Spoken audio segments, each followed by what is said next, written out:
And we are live. That's our intro. Tech around here. I like that. I'm kind of pumped up. It took me a long time to do that. A long time. Oh, there you go.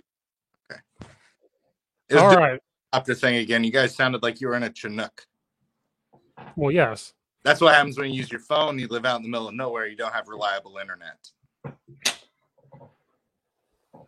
But continuing on. That might be a stupid intro. I don't know. I'm getting techie. It originally was Thunderstruck, and I was like, no, it's got to be Enter Sandman with that one. Yeah, absolutely. Live from Steve's conference room. It's Steve's show. Steve, is that a whiteboard behind you? It's just a wall.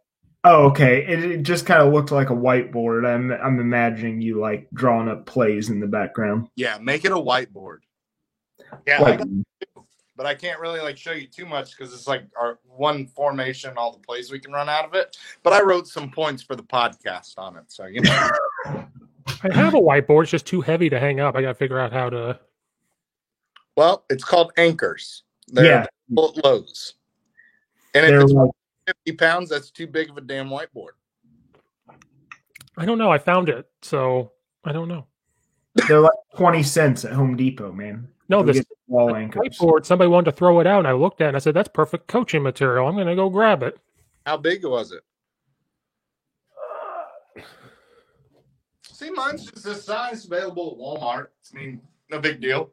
Does what I need to do. It's going to be my board on the sideline, my big-ass board, and I'm going to write, why do you suck if something happens? For people to see it. Suck less, do better. Suck less, suck less. But anyway, we're back. My co-host Brad Miller and Coach West are back. I'm getting the techie intro stuff. Got my gear now. Coach Steve Show gear now. Where can we find that at, Steve? You need to promo yourself here. Oh, on Teespring. Teespring. Get the new Steve hoodies. We will all have Steve hoodies because we get paid lots of money to do this show. So we will pay. We're getting paid lots of money? Yes. When the fuck do you think ice cream? Well, I have a signing bonus. I don't know what you got. You son of a bitch. Brad, where do you think your mashed potatoes come from at 7 a.m? You're welcome. Yes, I'm at work this week, so that's good. We have a mush food crisis. Emergency. If you're in a mush food industry, get a hold of Brad Miller. I'll write you a blank check. He needs mush food. Whatever you want, I'll pay it. And Brad, I got this hoodie. I got my shirt that with the same thing. Then later on in the day, I got my Just Run the Spread shirt. Yeah, I was about to say, does that come in hoodie? Yeah, hoodies, T-shirts. Why are you wearing 3 shirts in a day? That's a hell of a lot of laundry. No, it was in the mail. Oh, okay. Do you not care about the environment, Steve? Yeah. No, fuck no. It's COVID time. I don't give a shit. It better be fucking high efficiency. What's the environment ever done for me? We have high efficiency, but that's because we use our own water in the middle of nowhere. There you go. We'll just walk to the well down the road, and we'll get some water. Don't you worry. River. Actually, I could probably run a pipe from the river because it's really close. Yeah. But now, getting back to the podcast, because we've successfully burned 3 minutes. I have no time limit today, so. Wow. I do. I have a time limit. I've got my potatoes to make. But since you didn't tell me ahead of time, that's your fault. It doesn't matter. People starve. It is what it is. They're mush food. Fuck They're getting this week. They're getting grits. Yeah, just grits every meal. Grits and butter. We have had a patient that did that. Just grits at every meal. You know how ballsy that is? You know what, though? I don't know. We're getting the weeds off topic here, but as you get older, your taste buds change. Uh-huh. And, like, especially if you have dementia, you revert back to pretty basic food taste. Mm-hmm. So like you get to the point where the only thing you want is overly sweet. Mm-hmm. So there are guys that sustain themselves off like grits and sugar, and like we make milkshakes for them. And that's all they have. Wow. That's pretty wild. And they'll survive on that for months. It's like as you get older, either the COVID kills your taste buds or just Mother Nature does, but one or the other. It's true. True. I smelled one of my dog's farts the other day, and I was like, yes, I still have my sense of smell. Wait, we just eliminated mullets. We haven't even talked about it. I haven't typed everything up, so I was like, screw it, I'm just going to put hot topics. Oh, so all that prep time you were doing no prep? I was writing it down on a piece of paper to help the environment out. Thank you very much. That's not how that works. Don't worry about what I'm doing over on my side. Whiteboard, Steve. It's more conservative. Okay. Fine, I'll just put that one up. You guys talk and I'll type the rest. Does that work? I'll get put to work here. I didn't watch Mullets this game. are I still just watched perfect. last. Well, it was on ESPN Plus. Yeah, some of these are real hard to find, but what is it about Troy that they're always that team that fucks up somebody's season? Because they have the sword. They have those sweet helmets that like the center of them's the sword. Yeah. I don't even know where is Troy. Is it in Alabama? Brad movie about it. That's I know. Same university. Yeah. Where is Troy though? That might be stupid, isn't it? Like near Rutgers and stuff up that way. Well, Google it. If somebody got Google, I can't use my phone. I'm typing topics, guys. I have to type this. Because we can't be on a reputable podcast if we don't fact check ourselves. True. Who gives a shit where Troy is? That's what I'm going to say. Troy University in Troy, Alabama. Alabama. And who is up north? Oh, that's Temple. I'm thinking of Temple. Temple, yeah. Philly, isn't it? Yeah, I was thinking of Temple. My apologies. Yeah. Dear Lord. Wait. What the fuck is the other? What's the school in Texas that has an owl mascot? Temple. Is it Temple? No, it's not Temple because Temple's in freaking Rice. Yeah, Rice. Rice. Those are sweet uniforms. Great baseball team. We're not talking baseball, but they do have. Well, I mean, we kind of are because Coastal Carolina. Yeah, that's true. Team. Yes. Well, go on. on. To say is the team's still perfect. Very impressive final drive to win that game, and Coach West said it. That dude's only thrown 2 picks all season. Is he a freshman? He's a freshman. Stud. And they're not going to go to the college football playoff. I mean, they probably shouldn't. I'm going to save my thoughts for the whole college football playoff when we get there. But yeah, so we're not going to address that at all because with Coastal Carolina, I mean, at least they played more than 5 games. Yes. Now we're getting into it, right? And I mean, my plug for Coastal Carolina. And they took a game on 3 days' notice. And yeah, the SEC rearranged some things, so teams knew on Monday that they were going to. No other college has the to take it. And credit to BYU too. How did that game end up? Because now I'm really trending off, but because last I saw San Diego State was up 14-7. But that was the first quarter. And then I went to bed. Yeah, after the Illinois game, I put on Toy Story like an adult and went to bed. I actually watched Jumanji: The Next Level on Stars because, we have no internet. I will make probably 13 references to that today. Good movie. Yeah, it is a good movie. I was worried about it. Is that the newest Jumanji? Yes. I was worried about it because I was like, how can you make a second one? I laughed my balls off because Danny DeVito, The Rock acting like Danny it's DeVito. Hilarious. Hilarious. Man, I never looked like this since And then Danny Glover's character, ever. You ain't looked like that ever. BYU won 28-14. Yeah. I think BYU kind of gave up. I think like Carolina. I'm surprised the quarterback's still playing. A lot of these are opting out. Once who was the running back for Oklahoma State? Chuck Hubbard. He opted out. Yeah, and then Oklahoma State played lights out. I have not seen anything from that guy that tells me that I would want him as a draft pick. He looked really bad this year, but he was awesome last year. He was hurt a little bit this year. I think he tried to play through some injuries. He hurt his thigh, I think. Last year, he legit looked like a better version of Jonathan Taylor from Wisconsin. Okay. I didn't pay that much attention to Oklahoma State last year, so I was like, what is the big deal about this guy? Because he can just do a little bit of everything. He can, excuse me, he can go line up in the slot and do wide receiver stuff in the slot. Like, he can do a lot of everything. He's Jonathan Taylor, but he can catch passes. Right. I will tell you who he's not. Najee Harris or ETN. He's neither one of them. Right. And honestly, what's sad? He might stay. I get the bad feeling Najee Harris is going to get drafted by like the Jets and have just a terrible career. Don't take backs in the first round anymore. That's what I'm saying. The Jets will take him at the beginning of the second round, and it'll just be his career's over. The New England Patriots will take Najee Harris at the end of the first.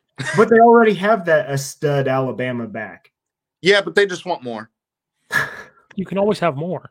No, they're due for another white guy running back. They already have Rex Burkhead, but he's old. So they're going to talk bad about Burkhead. They are going to take all of their running backs and package them to the Carolina Panthers and get run CMC. Yes. No, Christian McCaffrey's too dynamic. Bill Belichick doesn't want that. He wants to have a back for every situation. Yes. He's like, I don't want one guy.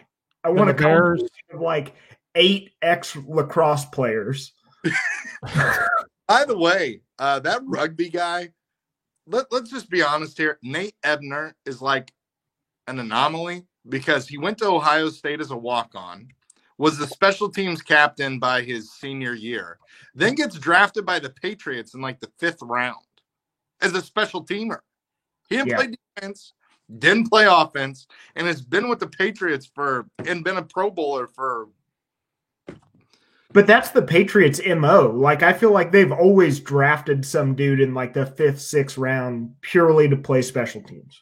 Well, it's a culture guy, right? Yeah. Like that's part of their thing is these guys are grinders. They've done their thing. Which the Bears will draft a fullback or something. No. Okay. Quarterback from a D2 school in the 1st round, and we're going to actually trade up to get him. No, I would take the dude from North Dakota State. No, because the last guy to come out of there was Carson Wentz, who's a bust, who is god-awful. Let's be honest. Is Carson Wentz a bust, or has Philly lost their swag? Jesus Christ, we're getting way off topic. He's not. I think Brad froze because of my comment. I made him freeze. His internet went out. No, I wouldn't say Carson Wentz is a bust. Serious look. I know, but hold on, I'm taking a picture of this. I'm gonna just screenshot it. This is what I'm looking at. So now that we can talk without Brad. I did a whole podcast about Carson Wentz a little bit, and I said he's okay. A bust isn't the right word. I think he's overrated and overpaid. And Philly lost their swagger. I listened to that with you. And I would agree, but I also think that Philly is a very underdog culture. And when they became something with expectations, that they fell off the face of the earth. Well, because have you listened to Stephen A. Smith or Shannon Sharps? Oh, he doesn't have any wide receivers. And I was like, that's your excuse. And that's why I went off. I was like, all those interceptions are not because of the wide receivers. So he's playing bad. Get over it. Like, that's what I'm saying. I truly think, I mean, the NFL, like, as good of players as you have, obviously it's easier to have good players. By the way, we're not even talking about the Mullets anymore, Brad. Now we're talking about the NFL.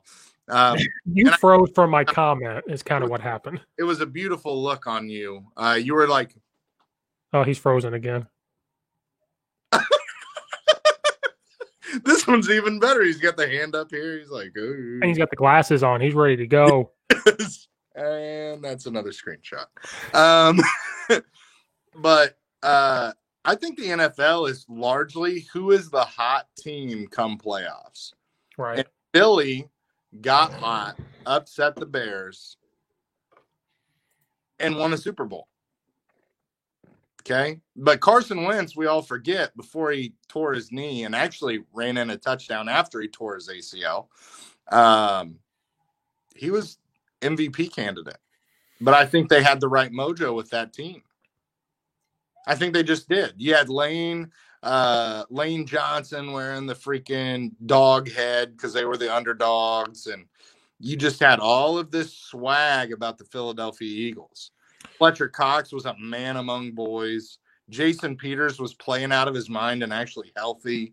Like, all cylinders were fired. The Kelsey guy was Jason Kelsey, was one of the best centers in the league. Dude, they had so much mojo going, and then expectations happened. Kind of like with the Bears. The Bears were great Nagy's first year, and then expectations happened. And then his butthole went, and we forgot how to call offense. Can I show this comment before I go on? There we go. Freeze frame or pure gold. Yes, thank you, McLaughlin. Can we get you to freeze again, Brad, so we can get a screenshot of that? Was it a bad look? No, it looked good. You look good. Really? You were ready to go, is what it was. Get some glasses because I feel like it makes you look like your IQ is 20 points higher. Like, hold on. Let me put my blue glasses on. No. You look like a nerdy librarian, Steve. You look stupid. Nope, I'm ready to go now. You're every weird dude's fantasy dude. Get those back off. This is for my fans out there. These are those blue glasses because my eyes kill me during the week. Oh, yeah. Yeah. How do you like those? Because I've been thinking about getting some. Yeah, they help, but the only problem is, like, the third day of wearing them, once you take them off, your eyes it's not glasses, it's just glass that reflects. But the moment you take them off and look at your phone, your eyes, you have to, like, blink a little bit because it's like now those rays are coming into your eyes. Okay. It takes like a minute or two. But yeah, I use them because staring at Zoom all day. Yeah. I know a lot of people that just wear them for like the last hour or so before they go to bed. Yeah, I don't wear them until like an hour and a half in. Like, because it's not going to hurt your eyes right away. So like on Mondays, I don't wear them till halfway through. Then Tuesdays, I start to wear them. By Wednesday, I'm like, they're on the whole time. So I think that, and I'm pretty sure it's Tesla. Don't quote me on this. We're on a podcast, so everything's official. But Tesla has some glass. They're like $400 or $500, but they block every ray that is like harmful to like the human eye. Did he already? It's either they made it or are going to make it. They're out because okay. I looked at him because we were at our RPR clinic and the guy was talking about it. So I was like, oh, I'm going to check this out. And then, holy God, I'm going to have to sacrifice one of my testicles for this and possibly a big toe.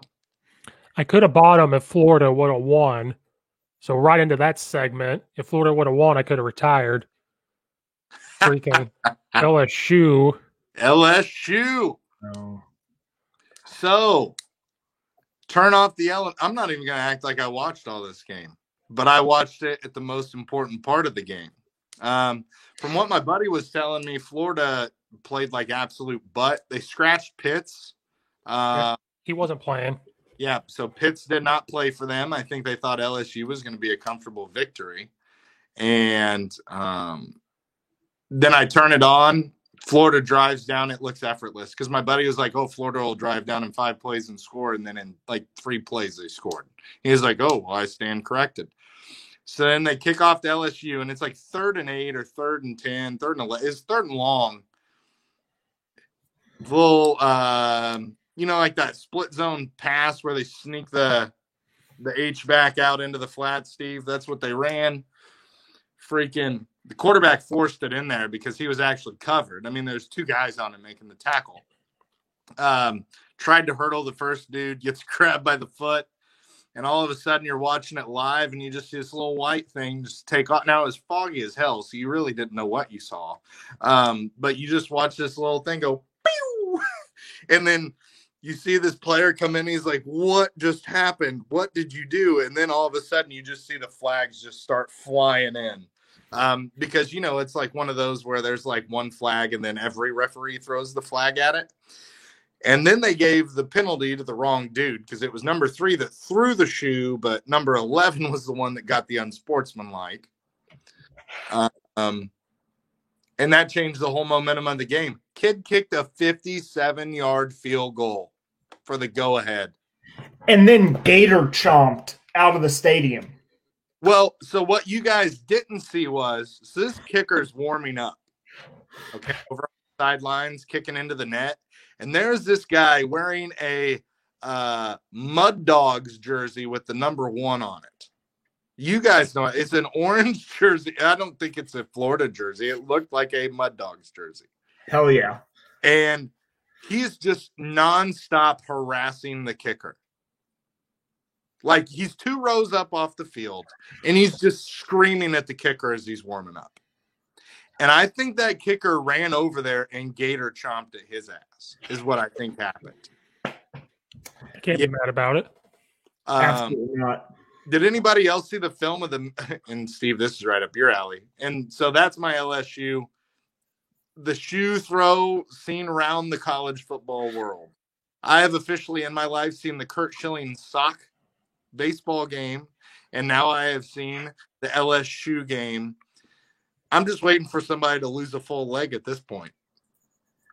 2020 ain't over yet. It might happen. Or it could be the pants game. Somebody loses their pants. I don't even know.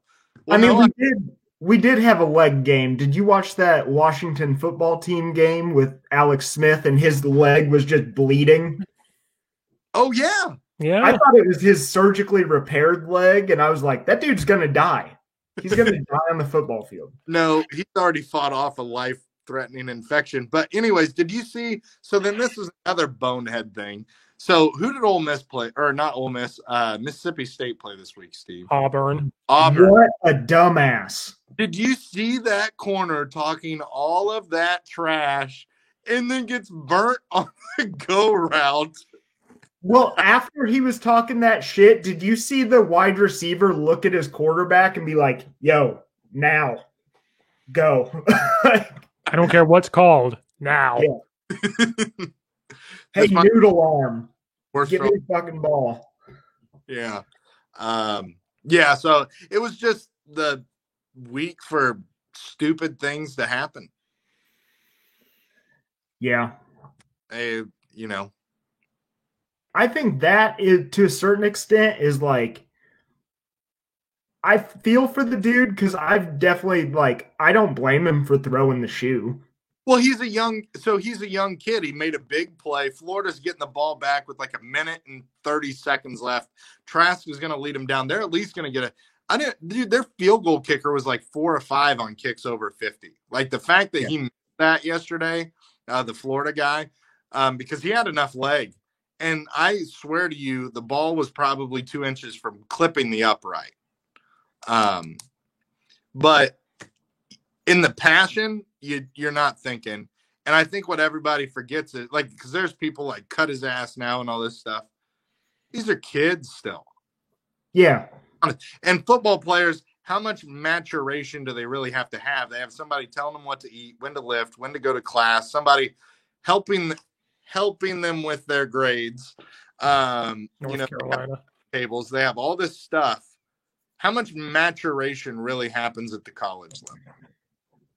I would say in a Dabo Sweeney program, in a Tom Allen program, you're probably going to mature. But in some of these programs, not so much. Yeah. You're not there to play school. You are athlete. There's no student involved. Speaking of Who the hell said that? Who said that? He's like, I'm not here to play school. I'm here to play quarterback. Probably somebody from the 05-06 North Carolina Tar Heels basketball. No, it was like Ohio State. Ah, damn it. I got to look that up. That was an all-time quote. A Terrell Pryor or a Cardale Jones comment. I feel like it was Cardale Jones. It was Cardale Jones. I'm here to play quarterback. 12 gauge. Speaking of off topic, I forgot to say this. Did you guys see Jim Harbaugh? They're talking about his contract, but they want to pay him less money, but higher incentives. Because right now he's getting paid a lot of money for those incentives. So they said, we're going to reconstruct it. You're going to get paid less to get higher incentives. Because it's real funny to watch Urban Meyer talk about this because he hates Michigan so much. But he defended Jim Harbaugh big time yesterday. Really? Yeah, he was like, Urban Meyer came out straight up and said, he's a good coach. He is a good coach. And that I beat 3 times. That I beat 3 times. Or 4 times. But he even said it. He was like, they don't have a quarterback. They've never really had a quarterback. Well, because we took it called Brandon Peters. And we took him. Fuck off. And look how well that's worked. We have a quarterback that we're not playing. You mean that wide receiver? Yeah, cat back. Yeah. Wildcat. Hey, now we're starting to drift, boys. We got to get back. Yeah, dial it back. Honestly, as a coach, why would you not? Do you know like Lovie Smith gets like an extra $25,000 if his team has a certain GPA? Yeah. In a lot of coaches' contracts, that's incentive. So like they might say, oh, he gets. Well, like I remember when Babers got hired at EIU. I can't remember what his pay was. It was over 100,000 or something. I can't remember. But it was incentive. So like if you make the playoffs, you get like $50,000. If you win the conference, you get X amount of money. If your team gets this GPA, you get this much money. If you sign so many, like there's a lot of incentives that they get that you don't see. Exactly. There's a lot in that contract that you're not going to see. All we ever see is the base salary. And unless they had something where it was like, if you build the world's largest ice cream cone and pick 3 players and they eat all of it, then you get 10,000. Like if there was some stupid incentive, we would know about it. But like the team GPA is like common. Or like and it's like up from like 2.0, 2.5, 3.0, 3.5. Like it's graded. And then have you seen where like if they sign this 5-star quarterback or not even a quarterback, like if you get a certain starred recruits, they get an extra money. That seems so dirty to me. But that's just this meat. It's called a meat market. It's a meat market. The whole thing's dirty. Like, and that's why you're seeing junior colleges do where, okay, you sign this kid, but you have to take this player too. Yeah. Because for that particular, like, now it's not every coach's contract, but you've seen some like that. It's not all like that. So, but they were talking about Jim Harbaugh. I was like, and I kind of laughed and then I felt bad. I was like, okay, they're going to pay him less, the higher incentive.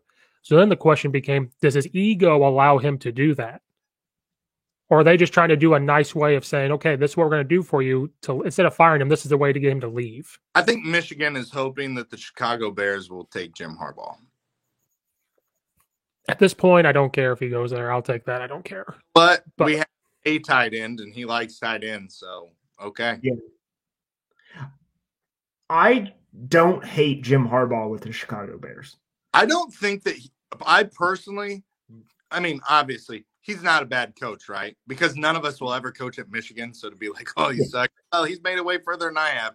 He's coached in the Super Bowl. But I think he fits the pros better than he does college. But he wears fast on the pros. So he's going to have success because his intensity, his demeanor, it wears on people. Now, did you also see where they were talking about Jim Harbaugh? They said, okay, let's show his first 5 years at Michigan. They put up the stats. Then they said, who does this look like? They put up Dabo Swinney's first 5 years. They are exactly the same numbers. Exactly the same. So then the question became, Dabo Swinney took 7 years before he did anything. So does Jim Harbaugh need that much time? I feel like Jim Harbaugh, Dabo's loved by his players.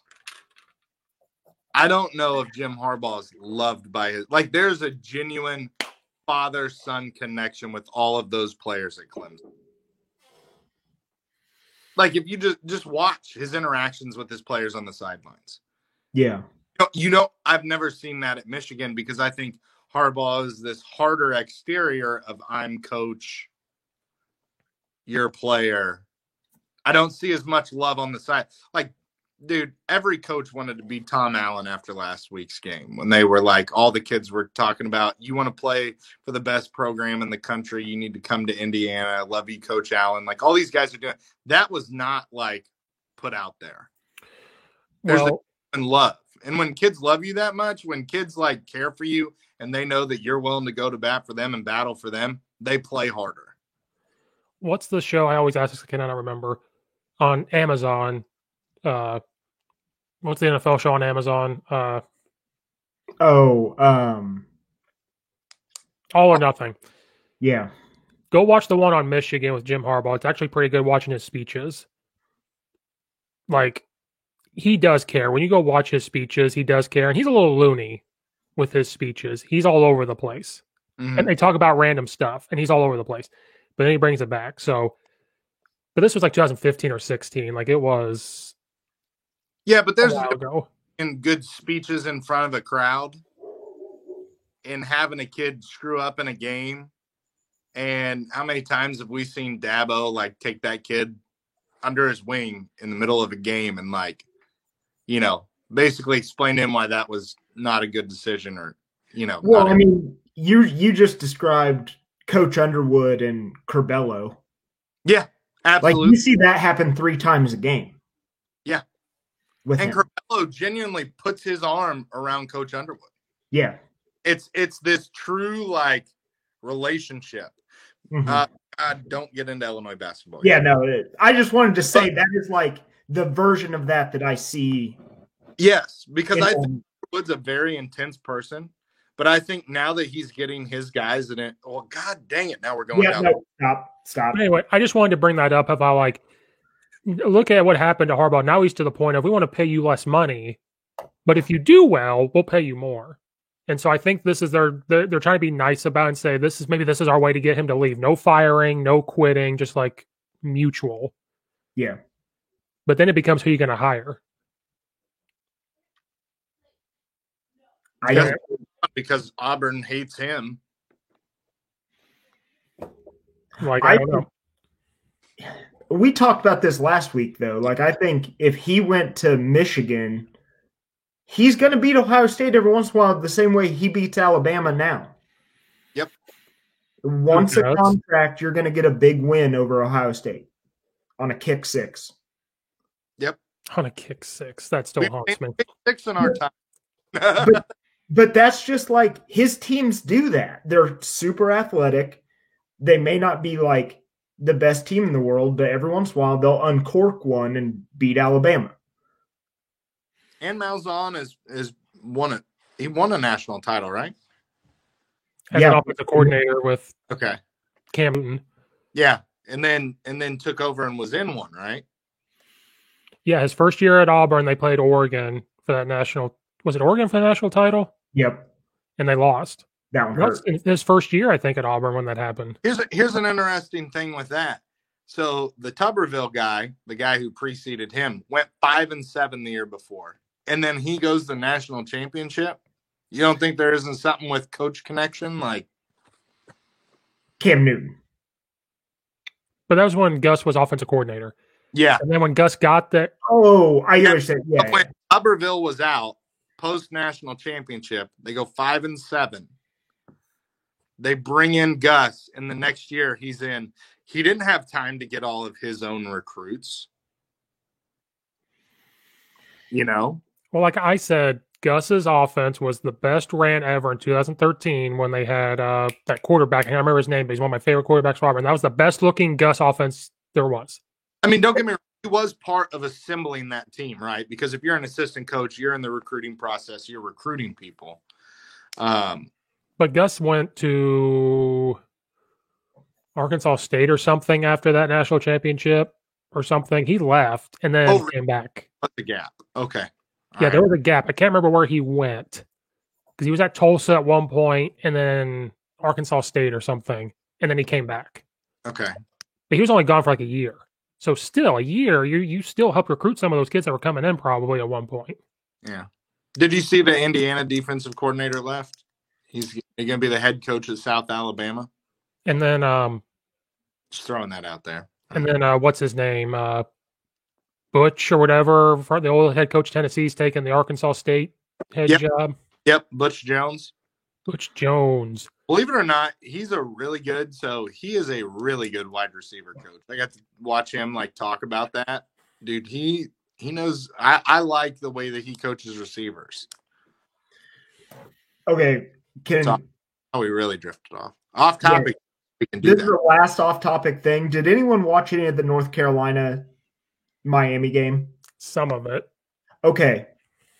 You know Miami's head coach was an assistant coach at Texas, like near the end of – who's North Carolina's head coach? Mack Brown. Mack Brown. Near the end of Mack Brown at Texas. The final straw before Mack Brown left was they gave up 500 yards rushing in a game. And you cannot tell me he didn't purposely put up 500 yards on Miami yesterday. I don't know. I don't know if if you're a head coach and you know you're on the hot seat about to lose your dream job coaching Texas, and your defensive coordinator goes out and gives up 500 yards rushing, you can't tell me he didn't remember that. I don't know. There was a lot of other things going on with Mack Brown, and I know he was like near the end anyway, and he retired for a while. He needed some time away. But I love Mack Brown. I think he's a really good coach. But I liked that because in my head, I think he was like, hey, remember that time your defense fucked up real bad and we both got fired? Enjoy this. Maybe, but NFL running backs and just run it all over you all day. Maybe. I don't know if maybe that was in the back of his mind, but it wasn't because of that guy he got fired. If it was exactly that guy, maybe, but coaches don't forget. Nick Saban doesn't forget. Interview game. LSU has a little bit of confidence, and I guess we'll have to, do our thing. And Urban Meyer don't forget either. Urban Meyer never forgot either. No. Yeah. Steve, do you want to talk about that thing I sent you with Nick Saban, who was about to fire every GA because they wouldn't get him a new pair of shoes? Oh, my God. That was hilarious. Coach West, I don't follow you on Instagram, but every once in a while I find these things and I send them to Steve. And it was like a mic'd up of Coach Saban. And he's like walking around during practice. And he's like, guys, I got new shoes on and they're the wrong size and they don't fit. I'm going to be a little cranky today. And he was like, who do I need to fire in here? Because they give me the wrong size shoes and they gave me the wrong type of Coca-Cola. You're just ready to fire everybody because of shoes. You know what? Talking about his hip. He was like, fire people over shoes. Oh, yeah, because he was like talking to one of his wide receivers about it. And he's like, man, if I had the right shoes on right now, they fixed my hip. I hadn't put a spring in it. I'm extra fast now.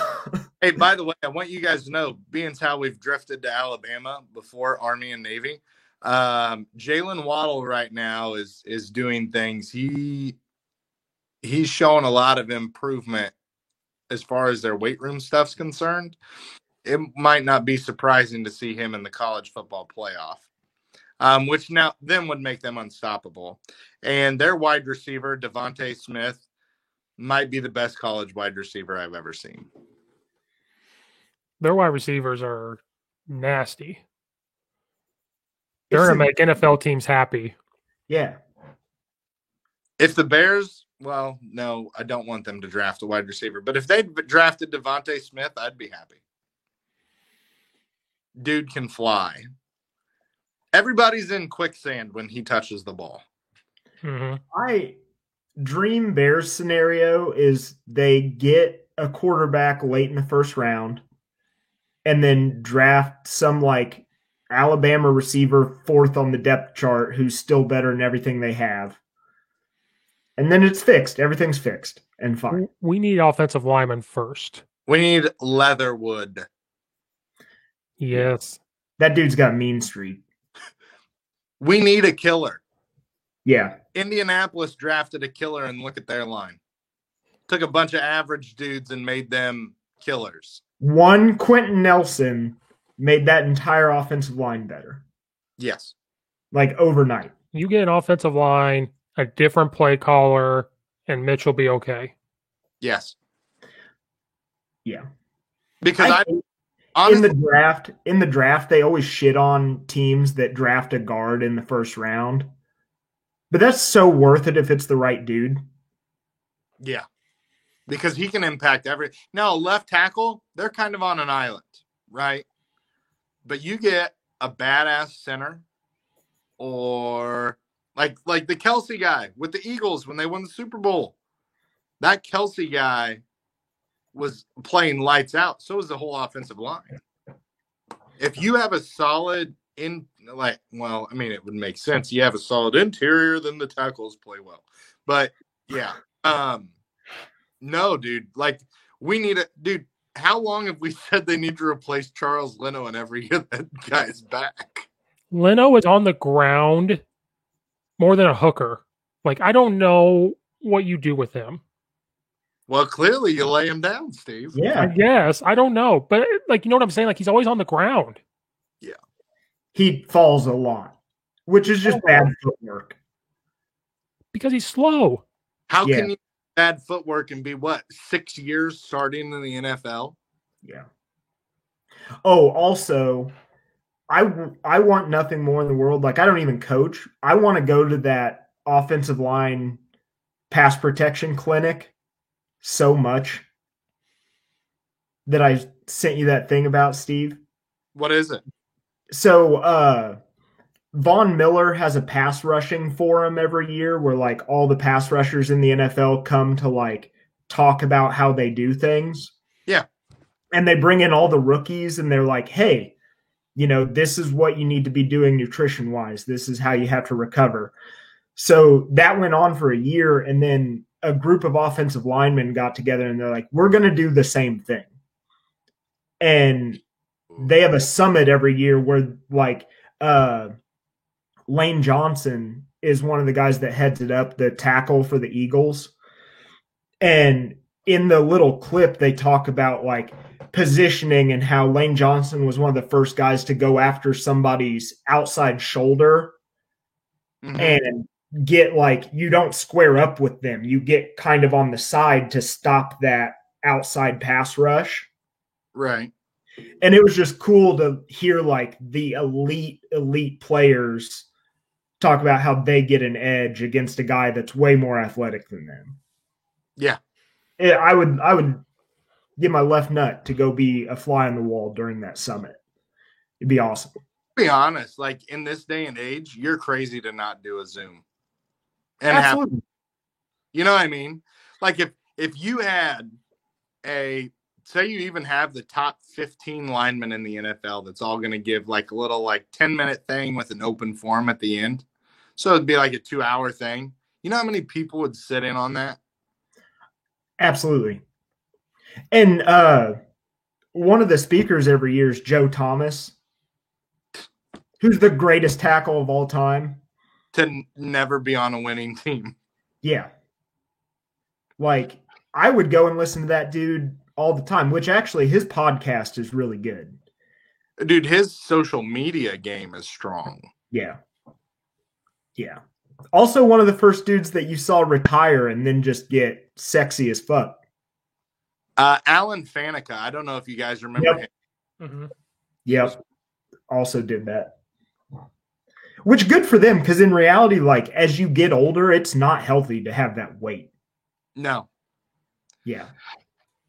But how many offensive linemen, they all, as soon as they're done, they get skinny because they're not eating all that anymore. Like, look at Jeff Saturday. He slimmed down. Who is the guy from the Schlereth is slimmed down a lot. He's still Have you seen him bench on the Pat McAfee show when they talk about his benching? Yeah. He's still benching like 500 pounds. Yeah. He's yoked. Yeah. He came on a show like 2 months ago, and he had like a hoodie on.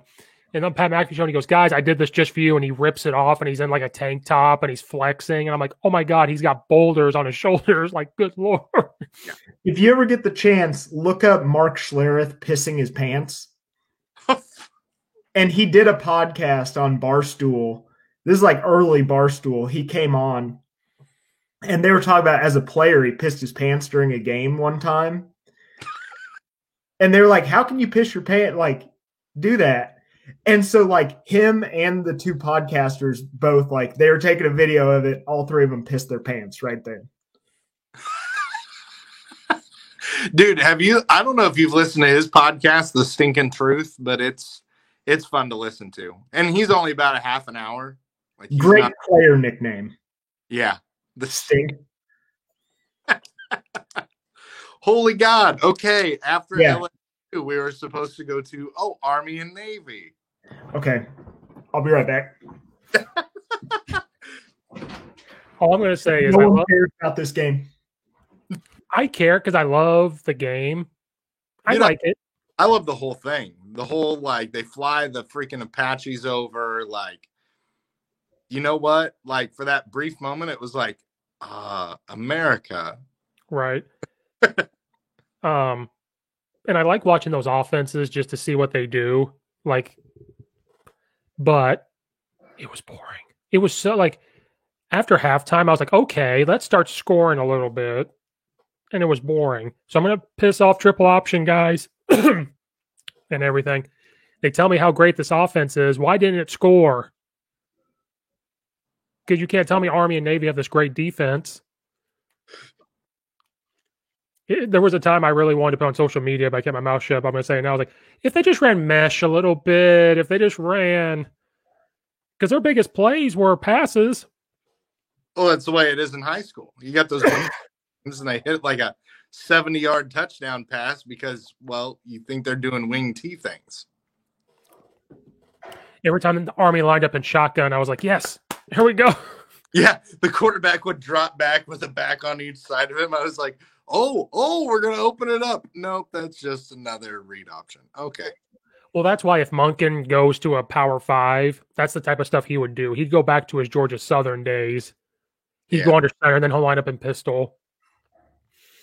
Well, you know, I have no doubt that he, you know, I think, well, I mean, every college coach is a good coach in some way, shape, or form. They're a head football coach in college, but I think he's another guy that has the respect in the locker room, you know, and we can get in, and I was going to go on a whole thing, but then I'm just roping myself right back into the actual conversation. But yeah, I liked the first half. The first half, I was like, okay, this is smash mouth football. This is hard-nosed football. I love it. And then after a while, I'm like, you know, if you could just score 20 points, that'd be kind of nice. Like, you know what I mean? 20 points total? Even that, I would have been fine. If it was 10 to 12, I don't care. But, like, bless it. Army doesn't play Navy all year. How in the hell were they 8-2? Who have they beat? How'd they score points?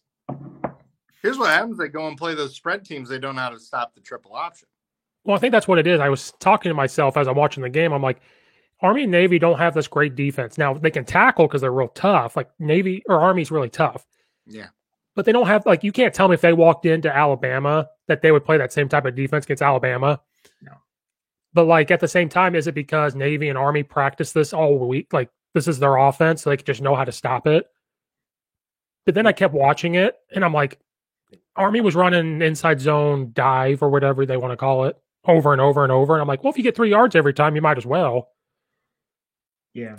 And what are they, like 20 for 28 on fourth and whatever? Like, it was like some crazy percentage. Yeah, because they get to 4th and 1, 4th and 2, and they just run that zone dive. Yeah. And that fullback just jumps. He doesn't even plow, and he just jumps over it like. I mean, you just perfectly described why Georgia Tech was successful forever. You have all the spread teams, and then you run into a team that's going to, like, cut block you in the box. Well, I'll be honest, as a high school football coach, and Steve, since you've moved up north, things have changed a little bit. I don't know. Do you even play anybody that's like a traditional like double wing or wing tee? Yeah. We played two teams one team really was, how do I put this? So I've been in the same conference 2 years. There was a team that does run like the Flexbone wing tee. Mm-hmm. And when I was at East Aurora, we had to play them and we watched the film. They held the ball for 13 minutes in high school. They had the ball the whole first quarter against the team they played, and then the first minute or two of the second quarter, because that was the game plan. And then we play another team, South Elgin. I'll just give them a shout. South Elgin. They run like a pistol Flexbone wing thing, and they're really good at it. Yeah, really good at it. So then my thing is when you don't have to defend it, and it's hard to emulate it in practice, right? Right. Because I mean, it's down blocks and pulling people. So you don't get a good scout look, and you don't run it, and you don't see it all the time. So like with Bismarck, now Bismarck is I think the only team that isn't. No, Georgetown was under center the last time we played. Isn't Oakwood wing tee? Because Coach Craig. Yes. So there's 2 wing tee teams in our conference. And the best thing is, do I give Locker? Better not do that. But when you play like Oakwood before you play Bismarck, and you play them back to back, because then your preparation's a little bit better. Yeah. Does Bismarck still do that weird thing with their defensive ends where they're like shaded inside? Oh yeah, dude. They got that weird angle thing. They scream. I hate that. Yeah, we've had. Yeah. So if you can't block them because they do that, you read them. That's my terminology. Don't want to mess with it. Read them. Yep, you don't block them and you read them because honestly. So I'm going to tell you this. And I'll just say it because, I mean, Bismarck obviously knows what the hell we did to him.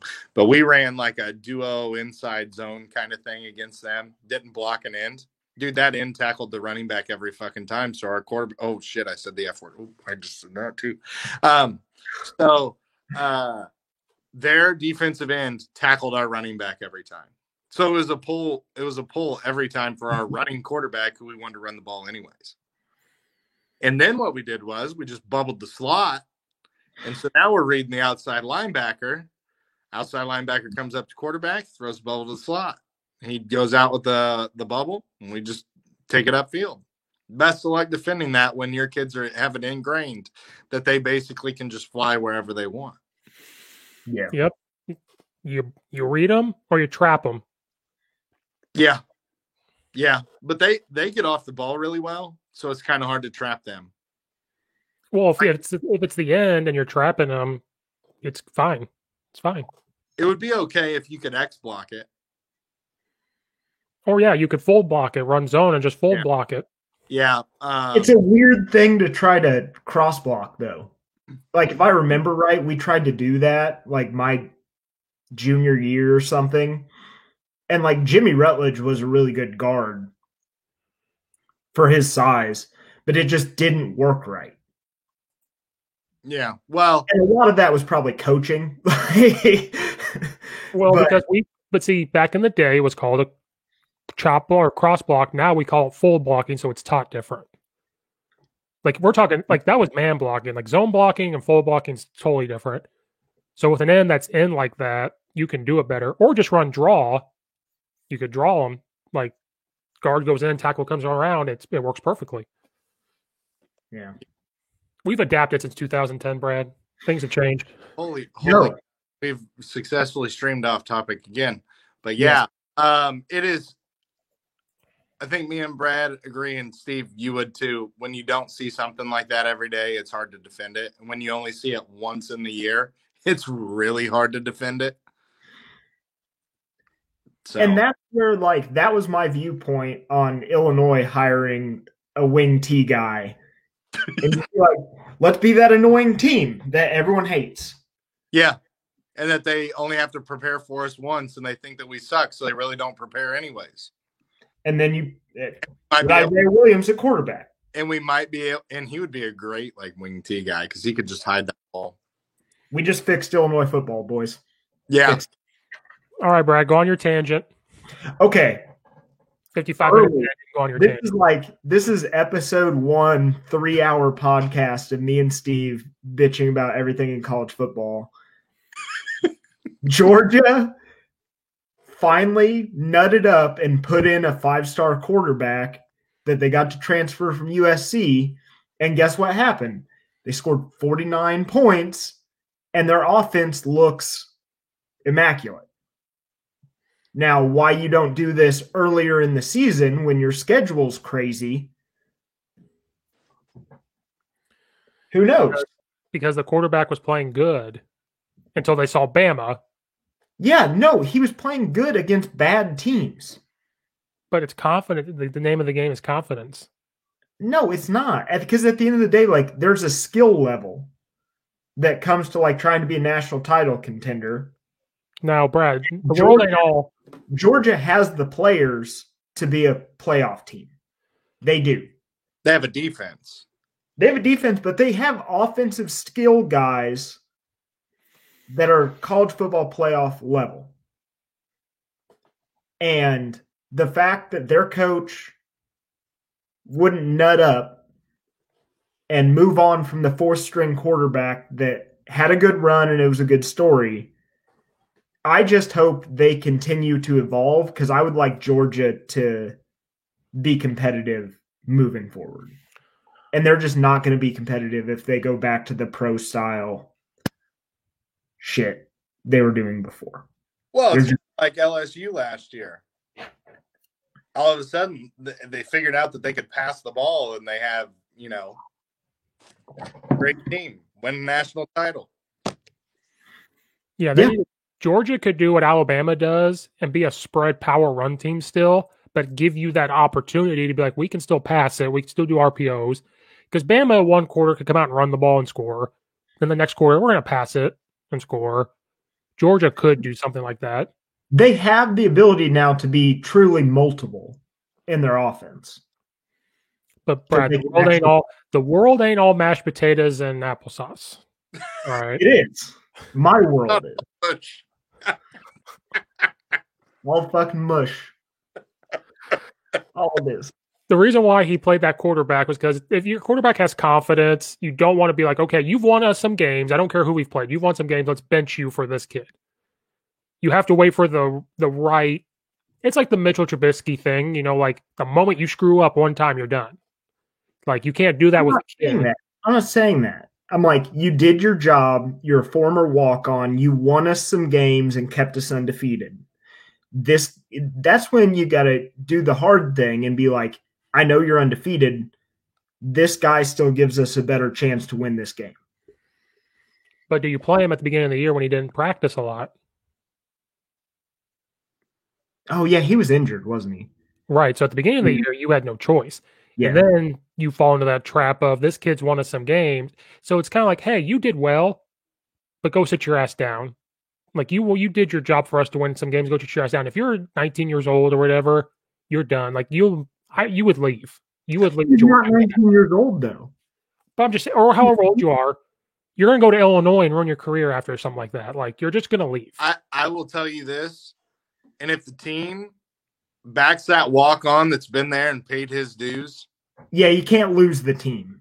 And so there's that balance there, and that's a big thing too. You got to, dude. Anytime you got a walk on that's playing legitimate good football, everybody loves that story. And if the stud players don't see that guy, because ultimately your stud defense was beating the hell out of that guy for a couple of years. I mean, let's be honest, they don't really practice like that. They were going against him every day. He was the scout team guy. And so I think that there's a respect there. And then when you're winning, if you're a college coach in the SEC, from what I found out from all of them stupid Auburn fans, was that as soon as you make a decision and you lose one game, well, they want your head. Yeah.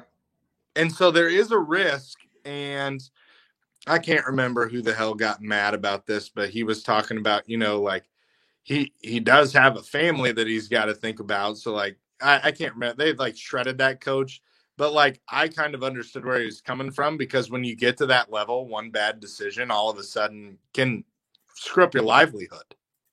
Right. And everybody's like, oh, he's so selfish, this, that, and the other. Well, newsflash, if they weren't selfish, they would get paid like high school coaches who don't get paid shit. It's a business. And people don't understand that. NCAA, they throw out an education to all these guys who don't, I mean, some of them do utilize it. I would say it's even a vast percentage, that don't go to the NFL, do use their education somewhere. I'd love to see stats on that, by the way. But you have an athletic director that gets paid $300,000 a year to basically go to the black tie affairs to raise money, and his success is based off of a bunch of people basically being undercompensated for the risks that they're putting forward. And everybody's, oh, the education. Well, yeah, that's great. But how much money do they generate? In a general college season, they're generating millions of dollars. How much does Najee Harris generate for the Alabama football program? Oh, a ton. Way more than, and then all of a sudden they're putting your, God, I'm really going down a hole, but they're putting your number on a jersey, but they can't put your name on it, so you get no royalties. Mm-hmm. Put your number on it, and everybody knows who that is. Yeah. Did they change? They're changing the rule for that, right? I think California is. Oh, the state of California. See, but all it took was one major state to do it. Because you better believe Texas is going to follow suit. Well, come on now. Let's be honest. USC's been doing that shit for years. Okay, yeah, but legally. Okay. But now it's actually in the court system. Like, okay, now we know. Now it's legal, folks. We're not giving Reggie Bush's mom a house and a car. But give Reggie Bush's goddamn trophy back. Yeah. Hmm. Yeah. That was the dumbest thing that ever happened.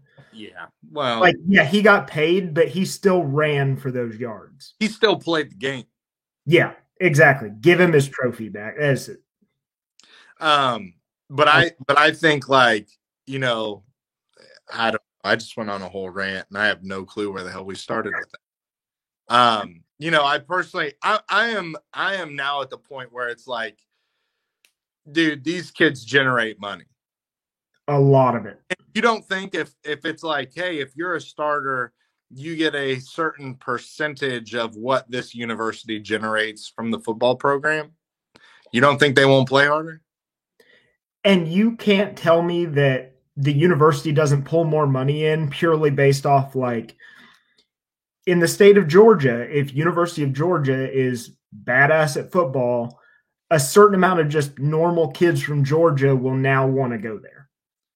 Or look at the amount of money they bring into a town. If Illinois was actually good, everybody wants to watch Illinois, and ticket scalping is high and all of this stuff. Everybody's making money off that football program. And you're telling me that, we'll give you, this education and general communications or parks and recreation or whatever. And, I don't know. I think that there's a lot of people making a lot of money off a lot of people's work. And I know that was frowned upon a long time ago. Way to say it without saying it. Yeah. That was and then real political stuff you just did there. I might vote for you this next election. But I mean, seriously though, like, honestly, think about it. Like, oh, poo-poo ka-choo. And now all of a sudden it's like, oh yeah, we can do this. Well, there's a lot of rabbit holes with this topic, because when I was at Eastern, that was one of the things in one of my classes. Like, you guys had to pick a topic. So me and this other guy were like, let's do this. The teacher said, okay, Alabama could pay all of its players. They bring in enough money. Can Eastern Illinois pay all of their players? No, they don't have enough money. But I think it's relative to your skill level. Right. Yeah. Well, then then the topic became, so let's offer this. Instead of, it should be a choice. Okay, here's scholarship money. You can use this money to go get an education, or you just keep the money. You're not going to school, but you can have the money. It's the same thing. Like, we'll just pay you. but then they take away that amateur style. But then it becomes, okay, you have the money to pay football players. What about the baseball team? It's not fair. You have to keep it fair now. Divided amongst all 20 players. But see, that's where this conversation starts to open up of like, okay, certain Division I's can pay their players, but there's a lot of Division I's that couldn't. Then there's a lot of, well, you're paying the football team. What about the basketball team? They bring in a lot of money. Okay. Then what about girls basketball? You're into Title IX stuff where you have to pay girls basketball. Well, then it becomes, well, it's not fair because these other scholarship teams aren't getting paid. They need to be paid. So it just opens up this whole thing. And then I'm going to flip the coin a lot. But then it becomes, does this head coach need to make $8 million a year? Can't you use that money to go to the teams? So that was what I was going to say was, how much is tied up in BS administration stuff? Right. Like, no offense to Nick Saban. No offense to, like, okay, does Jimbo Fisher need to make that much money? They're winning. But here's my thing, though. Like, this is where I don't know. It's kind of like politics. Somewhere along the way, politicians forgot they work for us. Somewhere along the way, people need to realize. I just talked to a coach coaching Division III football on my podcast. That's going to come out this week. And he loves Division III football because it's pure football. He doesn't do it for the money. It's pure football. Mm-hmm.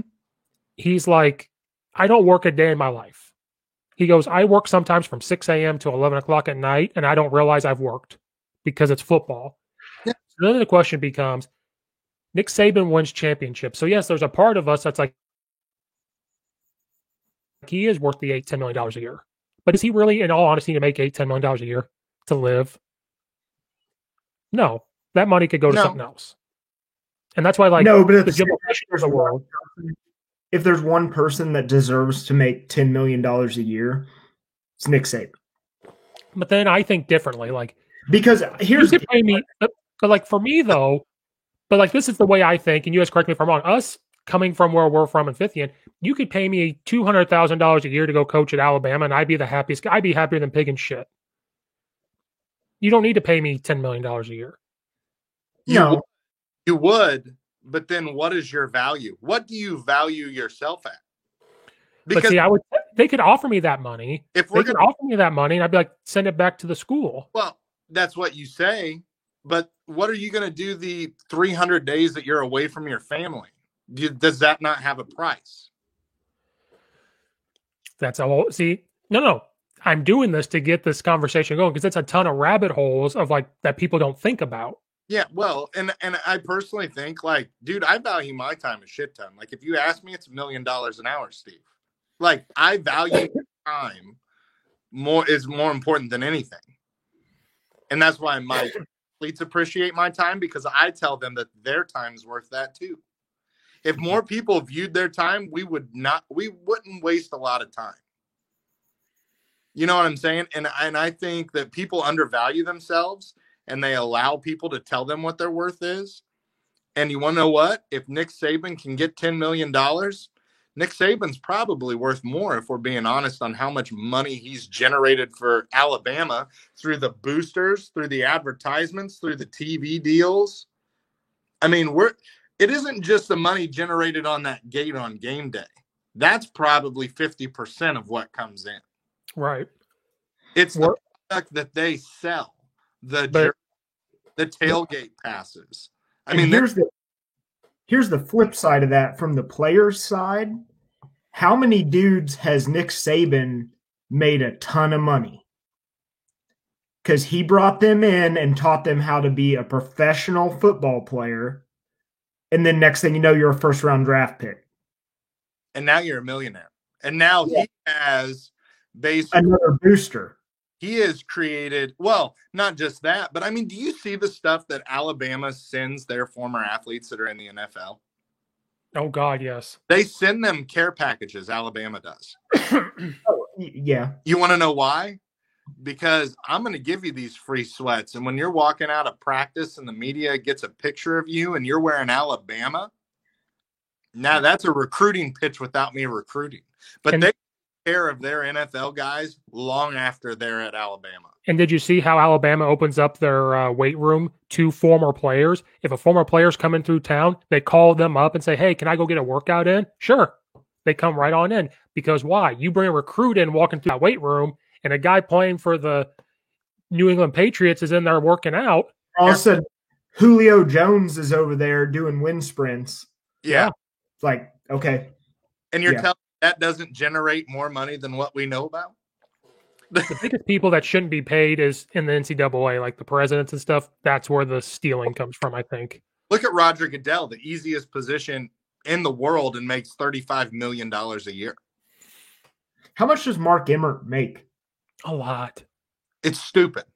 Too much. Millions. Yeah. How much does it? Oh, God, here we go. How much does the freaking – because let's be honest here, the teacher union reps up in Chicago public schools, do they even teach? And they make like $300,000 a year. Yeah. $300,000. The president of the NEA that literally does nothing because you have boards and committees that do everything makes close to $500,000 a year. No, but see, this happens with any big, like, company, which the NCAA is. Yeah. Think about, okay, how many times throughout your high school career did you see Brenda Ludwig? All the time. Well, Steve, I mean, how many? Okay, it might be different. Steve, how many times did you see her? A handful. I saw her twice. Like actually converse with her? Because like, no, in the building, I saw Brenda Ludwig twice in my high school career. When I was in school. Yeah, that's what I'm saying. Like at a certain point, like people get disconnected and they start making a ton of money, and then it's not even worth it for them to be there. Like Mark Emmert, I don't even know what he does. He's got to do a good enough job.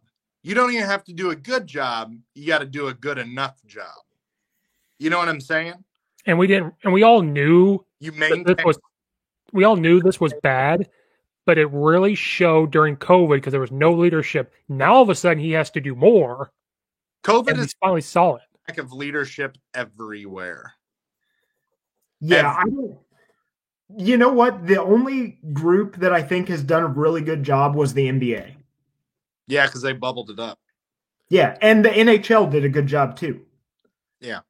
Which those sports, it's easier. Honest, the NFL's been in it. They were like, I heard the other day, they were like, the NFL's played 68 of their 69 games. Yeah, and it's been a complete and utter shit show, and they really don't care about player safety. Let's just go ahead and be honest with that. And I'm not even talking about COVID. I'm talking about mashing these games in when these guys have like specific recovery things. Like when your body is stressed, it is more prone to being injured. And when your neuromuscular system is super stressed, and of course you're dealing with all the stress of not seeing your family as much and not getting to go. Imagine being an Illinois basketball player. You are going to spend Christmas in a hotel room by yourself. Now, I think that Brad Underwood would probably have those guys over at his house because they all go through the same testing and stuff like that. And I think that Underwood's that kind of a family guy. But imagine being a player. You want to talk about mental health and mental stress? Take out all of the classes that are online because you don't get to see anybody. And now you're going to spend your entire Christmas break in a hotel room because you have a chance at being a good basketball team. And to me, honestly, it's been like the craziest social experiment ever. They've locked these fucking people up. They've basically caused us all to be crazy at some point. I think we are more malicious. Oh God, we're really diving down a hole, but that's why this is perfect for podcast time because we can get fired up. Yeah, because it's like, well, and once again, Brad, you're not going to work. Other than my kids, who do I get to talk to during the week? Because I don't get to go anywhere. Can't go watch a movie. People are going to forget what it's like to like go to opening night of like a Marvel movie because they're just going to stream the shit on Disney Plus. Side note, my Logan Lee show is coming out this week. We dive into that a little bit. Nice. And I've noticed that myself. Like, I will get in a social situation now where I'm like, this is a muscle that I haven't flexed in a long time. Yes. Like, I have to learn how to like relearn how to be social again because like I try as much as I can to like isolate myself so I can continue to go to work and do my job. Mm-hmm. You know?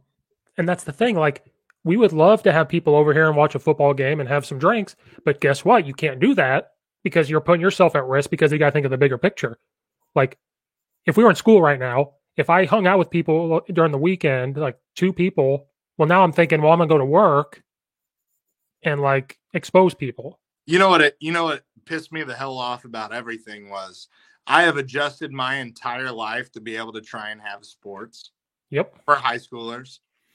Like, I can honestly tell you, I've been out in the general public 3 times since all this stupid shit happened. Like, I literally go stop at the Casey's in Catlin to get my gas, and that is as much public exposure as I have.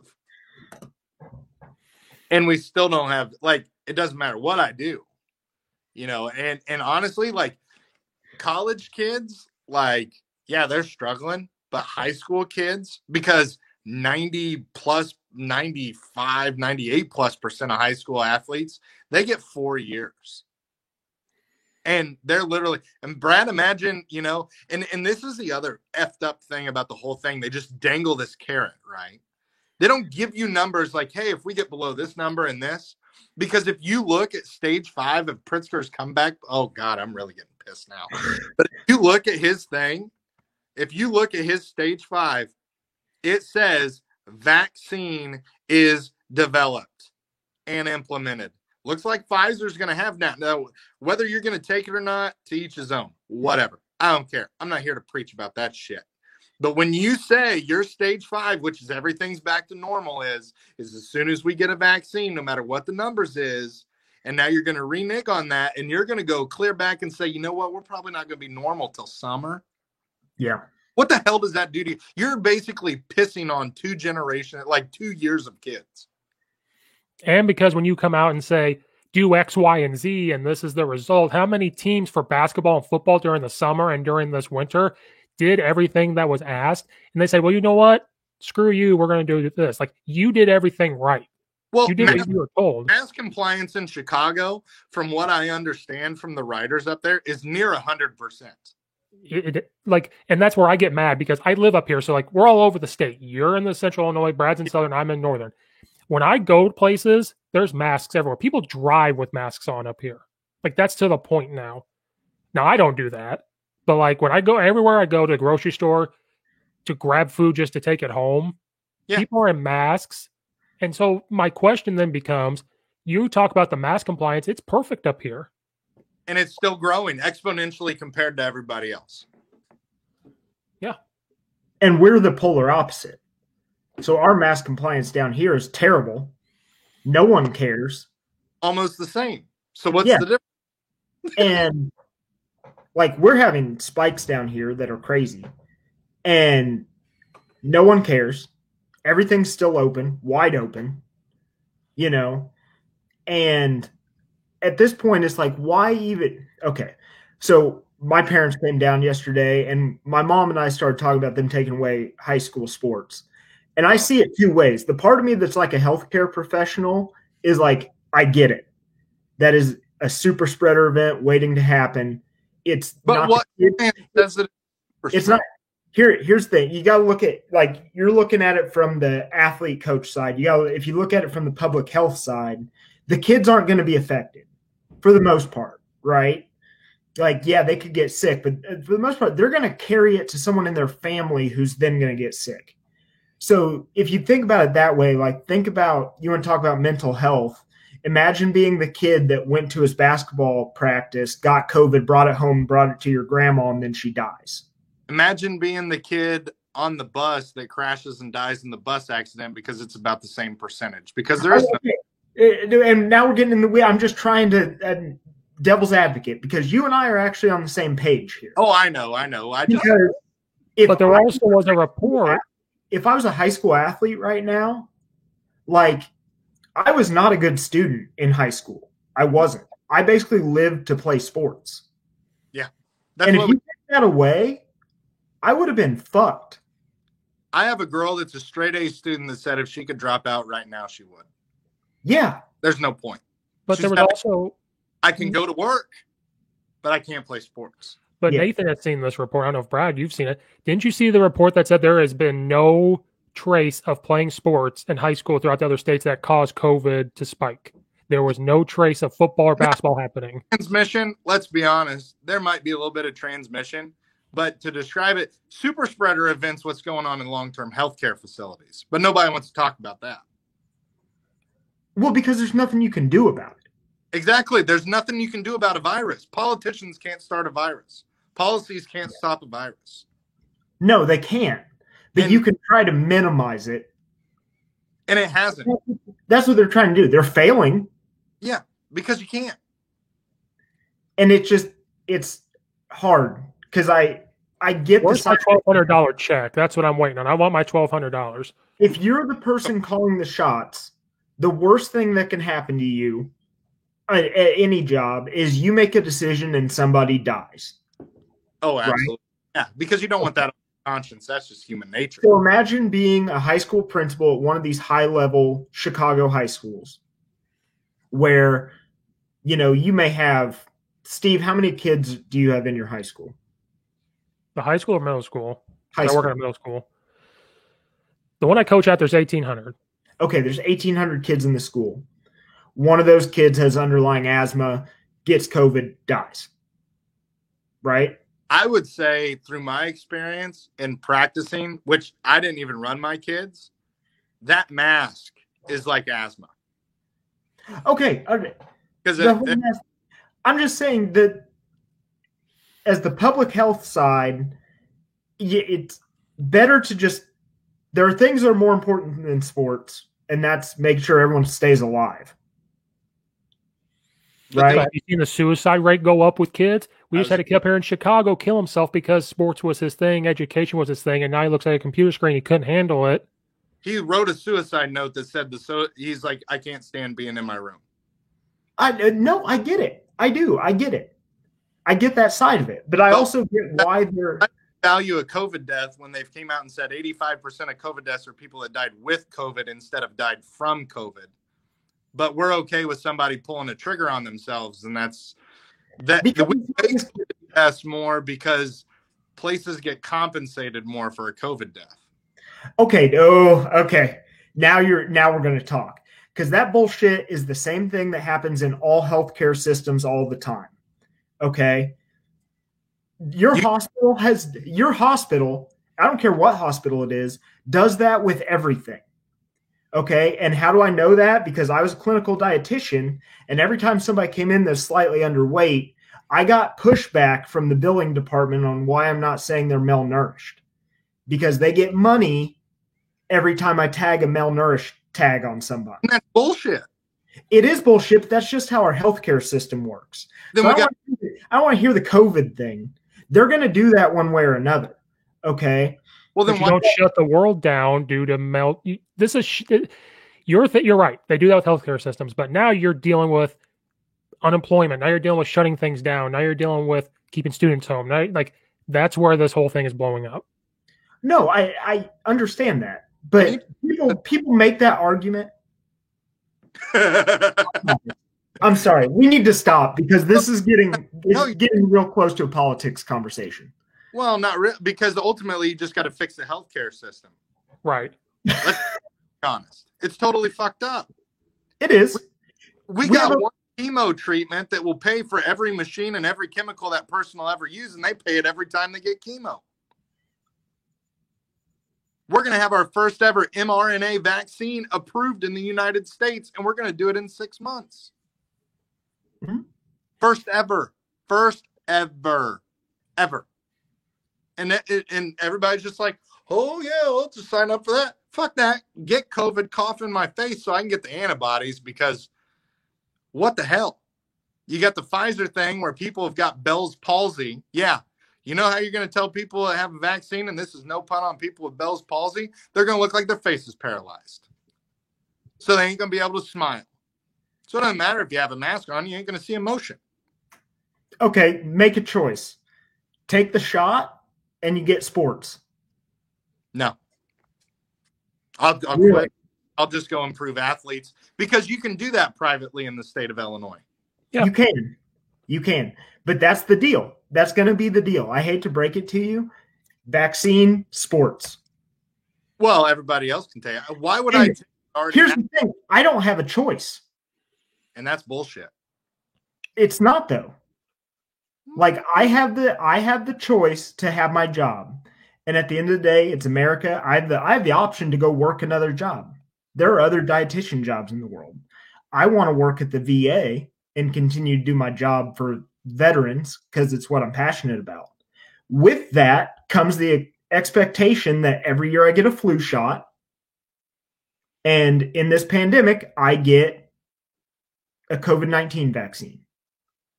That is my job. So right now, there is no study. So they're saying that this can cause infertility. So you would rather get a vaccine than have a family?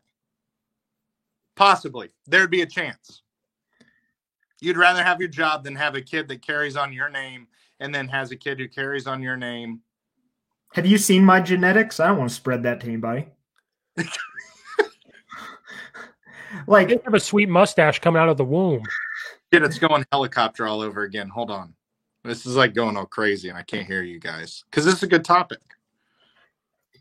No, but my thing is if you want the world and your life to go back to normal, have you ever had a problem with a vaccine in the past? Actually, so my one of our assistant football coaches, his son got one of the vaccine concoctions. Now, he is not an anti-vaxxer. He is not against the 1 shot in 4 that they give out, or the 4 shots in 1. Yeah. Because his kid was totally normal, got one of those concoctions, totally screwed up his son, and now he's a nonverbal autistic kid. Okay. All right. So I'm going to send you a research paper. I want you to read it because you said you like to read into this stuff. So there's research behind, as a young kid, when you get your vaccine, you're going to run a fever, right? And the changes in your brain chemistry that cause autism are going to develop anyway, but the fever associated with the vaccine starts the process. Yeah, because vaccines don't cause vaccine, or is that with the multi-vaxes? It can be with any vaccine treatment. And here's the thing, like if you're going to be autistic, the research study that I was looking at basically made the case that you have the genetics that is going to happen. Eventually, the things that caused your brain chemistry to change are going to happen. It's just associated with you take this vaccine and then it starts the process. It just kind of, because who I live with and works with these type of kids, it kind of accelerates it. So, like, let's say that stuff in the brain that caused it was going to happen in a year. Yeah, Christina. Yeah, it's for a living. Yeah, so like, I'm going to paraphrase, and I might sound stupid. So let's say this is the kid's going to on here. This is your podcast. You're the boss. If that is going to happen anyway. So let's say it's going to happen at the age of 9, but you don't know that. We have no idea. They take that vaccine, they might accelerate it. But what I mean by accelerate, it's not going to happen like this. It's just like instead of happening at the age of 9, it happens at 8.5. It just kind of accelerates it. Now, the comeback to that is, well, what if I don't give them the vaccine? Maybe it never happens. No, it's going to happen. Or like, what if it happens 10 years from now? No, it just kind of like accelerates it a little bit. It's going to happen anyway. So does it help them have lesser effects though? Like say it accelerates to 6 months, that's 6 months of brain development. Would that help lessen? So instead of having a nonverbal, maybe there's somebody who's, you know what I'm saying? Like there's all different kinds of characteristics. I think, again, I went to college for nutrition, man. I did research when I was in grad school, but I'm not on that field. I can't speak to that. It'd be, I like reading research because if you read it from colleges and students doing the research, then I don't have to worry about politics. And I like that because I like to be able to form my own opinion. Yeah. My biggest thing is like, and this is just it. I swear to God, we're going to get back to sports now. I promise. But anytime you read a research paper, they need to disclose their funding. And before you read the paper, look at who funded the research. Okay? Because, like, if you're looking at nutrition research, you know who funds 99% of nutrition research? Well, Coca-Cola came out in the 80s and said Coca-Cola is the best thing to drink on the planet Earth. Well, in all honesty, you know who funds the majority of nutrition research? Monsanto. I'm not even kidding, because most people don't care. Right? Right. That being said, I happen to know the dietitian that runs the research division at Monsanto. Mm-hmm. And he is very open about, like, some of this stuff just doesn't look good for us. We're going to put it out anyway. Like, it's public forum. Mm-hmm. We're also not going to, like, put some marketing behind it. Right. You know what I mean? But that is where, like, I think people get messed up in looking at this stuff. It's like, you're not looking at, one, the study design and having the background to understand why it's designed that way, and then looking at the slant of the people who paid for this research to exist. Yeah. Right? And you're right in saying that, like, a university design study is better, but not always. So, like, my research that I worked on in grad school, mm-hmm. like, there was still funding behind that. And if you didn't find associations behind it, then your research isn't ever going to be published. You know what I mean? Because why are we going to continue to fund this? Right. And it costs money to be published in journals, and if you're at a smaller school, like, the research we were doing was amazing. Mm-hmm. But it just didn't have the funding. Right. And you do it because coming all the way back to the pay thing, what is your product worth? Whatever that is, whether you're creating the product or coming out with the paper or whatever it is, what is that worth? Everything does have a price. It's just whatever you want to set it at. I love how that was the topic and the route we just took to get to that point. Yeah, we got political. Honestly, I think the world would be a better place, like, if people understood how to understand research on their own, and kind of like, you need to understand where it comes from. But, like, dude, I've done a lot of research on, like, the PCR testing that we're doing for COVID, and it is, like, mind-boggling. Mm-hmm. Like, yeah. You want to go down a rabbit hole. The fact that I didn't get a research studies class until I was in grad school is probably the greatest disservice I had in my degree. Yeah. Like, a class where they sit you down in college or in high school. Like, Norma Anderson could have been badass at this class. I teach my special ed kids this. Where it's like, here's how to understand sourcing and how it works. Yeah. You know? My thing is I don't want kids to look stupid on social media by listening to their parents on, what. Thank you, Jake. By the way, shout out Jacob McLaughlin for getting in a really, really in-depth conversation with Thomas Tosh on Facebook about the. I saw a glimpse of that. And it was basically just both of them going back and forth, be like, "You're stupid. No, you're stupid. Oh, you're an idiot. No, you're an idiot." That's my thing. Is like involved too.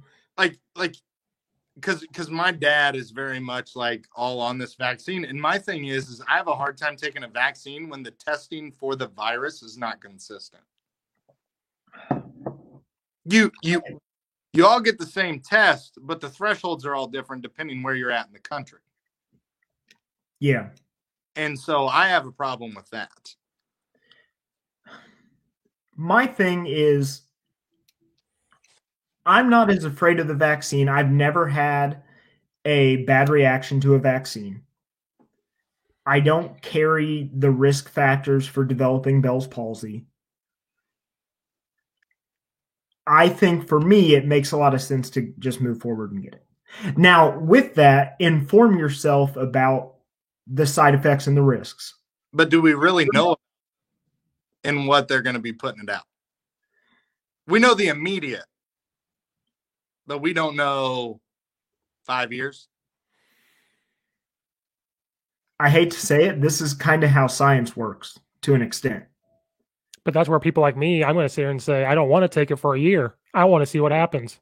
And that's your right. But it's not but it's not though. If a job says it's no longer my right when a job says in Illinois when our great fearless leader is going to say you have to take this. And okay, you can go sit on it.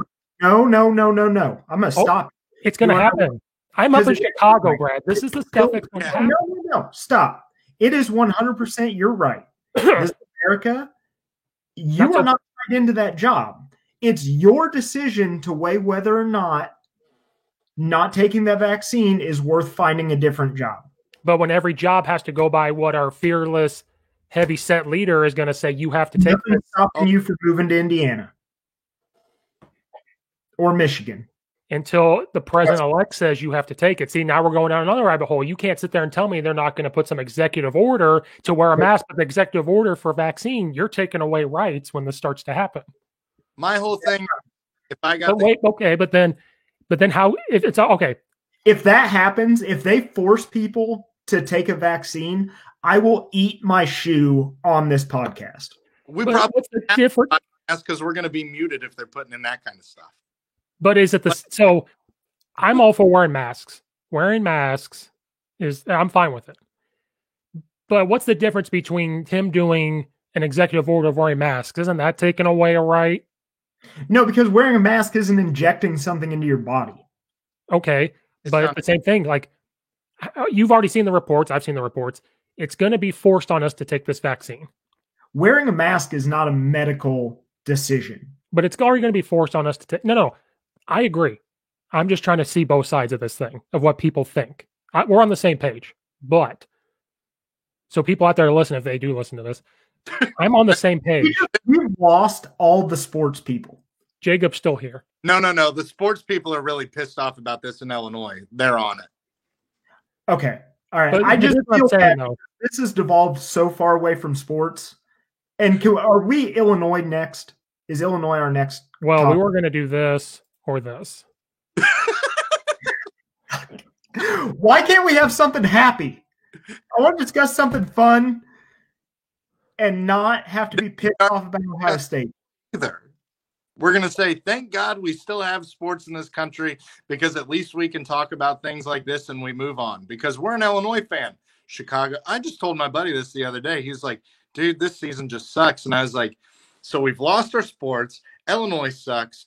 Illinois, they dropped one at Missouri, but you want to know what? Missouri played really hard, and they had a lot of reason to play hard against us in basketball. The Chicago Bears suck. I think the Blackhawks are the only hope that we have to be worth a dip in the state of Illinois. It's hard. It's hard to be a sports fan right now. Yeah. And so... Which is like, I didn't realize how much sports like helps maintain the happiness in my life until all the other things I like to do have gone away. Yes. And really all I have now is sports. Even if Illinois sucks, we're still talking about it. Yeah. At least we have those sports. But then me from a high school coach perspective, I don't think anybody who makes these laws has ever had to explain to a high school senior like, hey, you just got to roll with the punches. Yeah. While they're like bawling their eyes out and you've got to sit there and like try and make sense of something that you can't make sense out of because ultimately nobody can really make sense out of it. Especially when you've done everything right. Like we follow the guidelines, we're safe or do this, but you still can't. I have kids living at different houses, so they weren't with their grandparents. So if we did have sports, they would not infect the at-risk.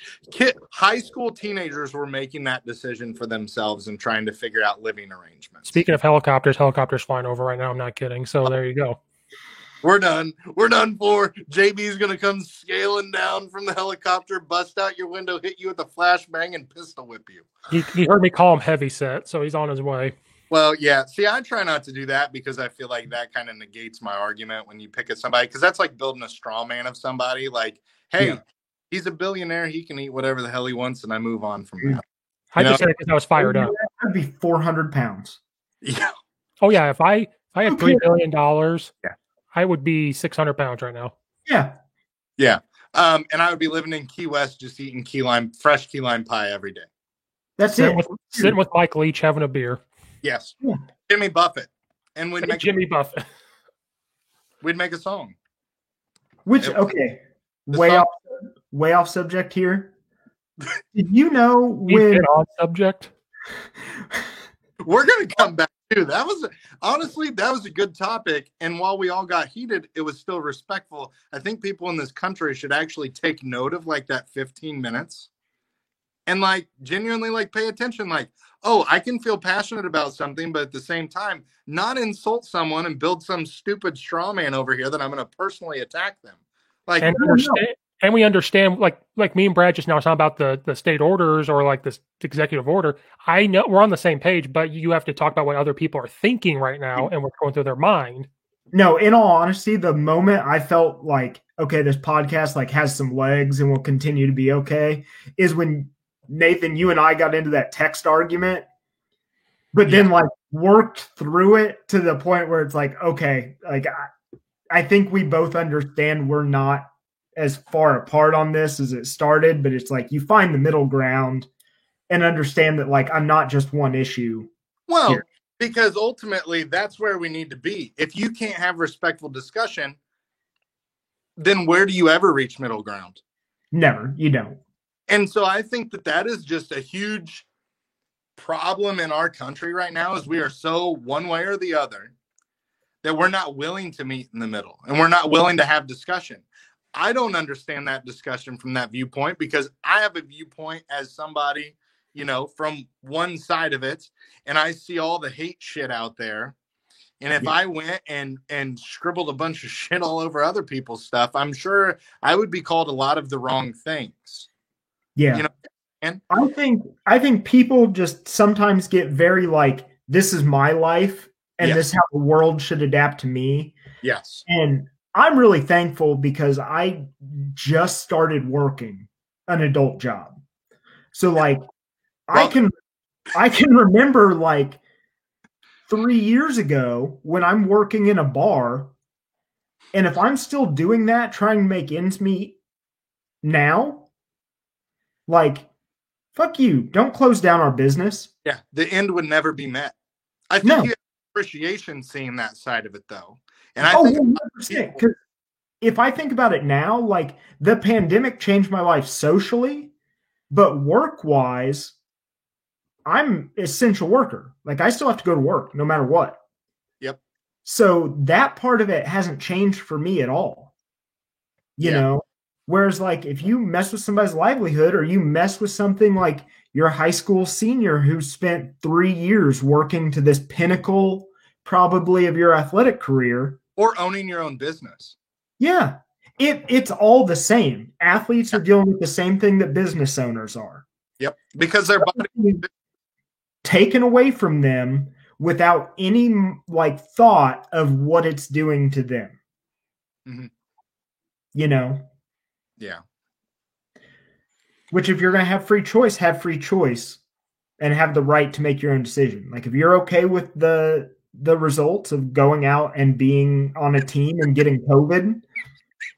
We're taking a vacation to off topic. This is just a vacation, Steve. This is a little weekender. Steve, do you want to change the name of the podcast to Off Topic with Steve?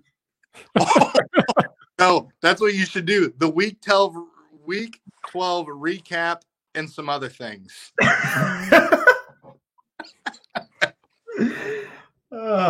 Good conversation. Okay. Like, I don't get that. Well, I'm not going to throw, but like, how many people do I get to have this conversation with? Like, my wife deals with enough. Yes. My wife deals with enough crap. She doesn't want to hear about this. So how often I don't get to see, like my buddy came over from Gibson City the other day, like last night. That was the first time I'd actually seen like a friend outside of, and it was like, holy shit. And you want to know what? In my house, he sat at one end of the sectional and I sat clear at the other end in the recliner. I mean, it was still like, it wasn't like this, you know, like it's crazy how that's like ingrained. Mm-hmm. Well, that's like one of my best friends and I work together. Like he's a supervisor for me. And we used to hunt and fish and like go and have beers on his porch 2 or 3 times a week. We haven't done that at all since March. And we work together. Yeah. I mean, like, you're around each other. Yeah. But it's like even then we've pulled back on all of that. It's messed up. It messes with you. It does. Because like, well, like honestly, I'll be honest with you, like being a high school coach of 3 sports, like my life never stops around the high school athlete. And to not be able to interact with those kids because most of those kids went remote is very difficult for me. Like it's kind of weird. Like Steve, I don't know if you get this where you're, but like those are like my kids, right? Mm-hmm. Like because I'm in a small school, I know all my kids' interests. I know what they want to be in life. I know what ones don't know what they want to be in life. I know what they struggle through. I know their home situations. I don't know their parents' names, but I know everything that's going on. And it's like, those are the conversations that don't happen through email. Mm-hmm. And it's just, it's really difficult because like, just even seeing a smile makes your day better. And we can't even do that now, and it just kind of sucks. Like it just does suck. Yeah. And then on top of it, like last year I coached at a school that had some low income. Nathan, you coach at a school that has low income. Addison, the one I'm at, does have some low income. And then on top of it, you can't get that stuff through a Zoom call. You can't get that stuff through email. And then on top of it, coaching relationships, like just sitting around the coaches, because that's who you're working with, like your coworkers, trying to figure that out. Like back in our contact days, the coaches got together, but you know what? We went to a coach's house outside, the tables, and you sit away from each other. But you have to do that stuff. You can't have these conversations on a Zoom. It has to be in person. You build those relationships. And I'll tell you what, a part of me when we sat down, I was like, I don't know how to talk right now. Like it's football and I should know how to do this. Well, and then my other thing is like, okay, so you take high school sports away, but a bowling alley is still open. I'd take my team to a fucking bowling alley. Yeah. It's like, like it's almost maddening. And it's allowed me to develop as a coach. I've done so many webinars. I've gotten so much stuff. I've started to mold that into how I'm going to create athletes. But at this point, it's like I'm looking at, I love coaching sports, but do I just get into privatized athletic development and not worry about the sport because I know that won't be taken away? Because if anything, I can do it at my house. Like, no offense to this, I'm trying to get the fist football, the lineman thing that happens up here, that company or whatever. I'm getting one of them on the podcast, I think. Yeah. I am not mad at them for doing that stuff because it helps those kids out. Here's where we've changed. I'm going to say this with them on the podcast. Years ago, as a young coach, I got mad at private things like that because I thought they were teaching quarterbacks the wrong thing, offensive line the wrong things. Now, what was that? It's the only thing our kids got. Now it's the only thing they've got. And hearing how they run their company, they cater to the coach. So if one of my kids goes, they might contact me and say, what offense do you guys run? What do you guys do? And I tell them, it's like, okay, they're going to get extra work with me then. And they stop. I'm like, I respect that. Like you're going to do what we're thinking. And so I'm going to get them on the podcast, but I'm like, that stuff can happen. So like you said, do I start getting involved in stuff like that? Like, hey, I'll work with you guys because we may not have sports. But honestly, the state of Illinois allows this. I've already got it approved. If we get past the first of the year, there's a local gym here and they have like 40 yards of turf. And my kids are going to have a gym membership, and that gym has the liability, and that's where I go.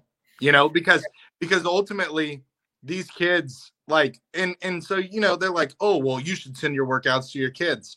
I don't think we realized how important it is to have a coach that motivates you to be something better than what you are.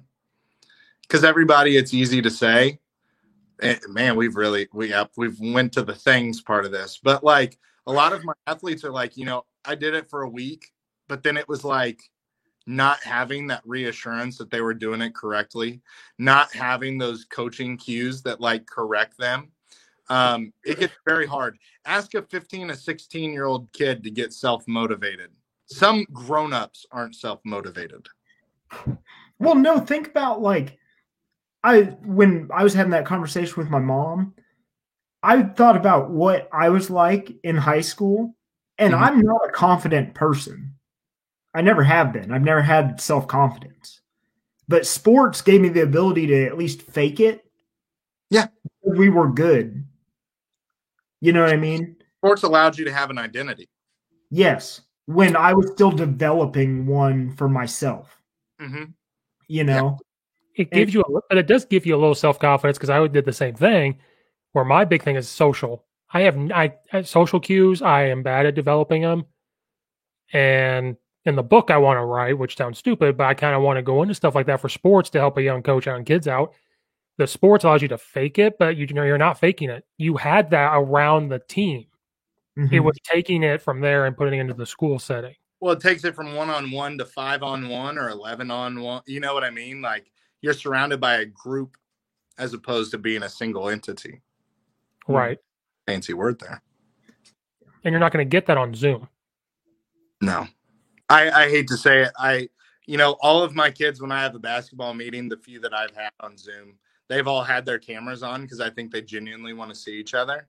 But like, it almost, as a coach, rips your heart out to see all those kids on Zoom and not be able to see them in a gym. I'm sorry. Like, that's why we get so passionate. I don't think people understand the psyche of a small school high school coach, or a high school coach in general, that genuinely gives a damn. Or people that live in big cities don't understand what small town high school sports mean to a small town. Yeah. Yeah. You know? Yeah. Mm-hmm. That's absolutely, like, I don't know. I love that Jacob's still around for this. I mean, he wears it, man. He goes through just. You know what, Steve? If there's one thing that we do, can we just go ahead and get him a hoodie in the mail? I'll get him a what? He needs a hoodie. One of these bad boys? Yeah, he needs one. Because honestly, dude, he's like our one loyal listener. That's all I do it throughout the week. He gets up on a Sunday morning to listen to us talk about all kinds of shit, sports and such. You could be the Coach Steve show, sports and such. Think of like a Cracker Barrel menu. You know what's crazy though? The first hour we had a sports show, then the next hour was a whole nother episode that we could have created. Like, yeah. Oh, absolutely. I mean, it's a hot topic right now. Like, and I mean, we've had discussion about Steve McLaughlin wants the hoodie. But it's just different when you see it from that side. And then coaching two girls sport, like with guys, they hide their emotion, but with girls, you can just kind of see it in their face.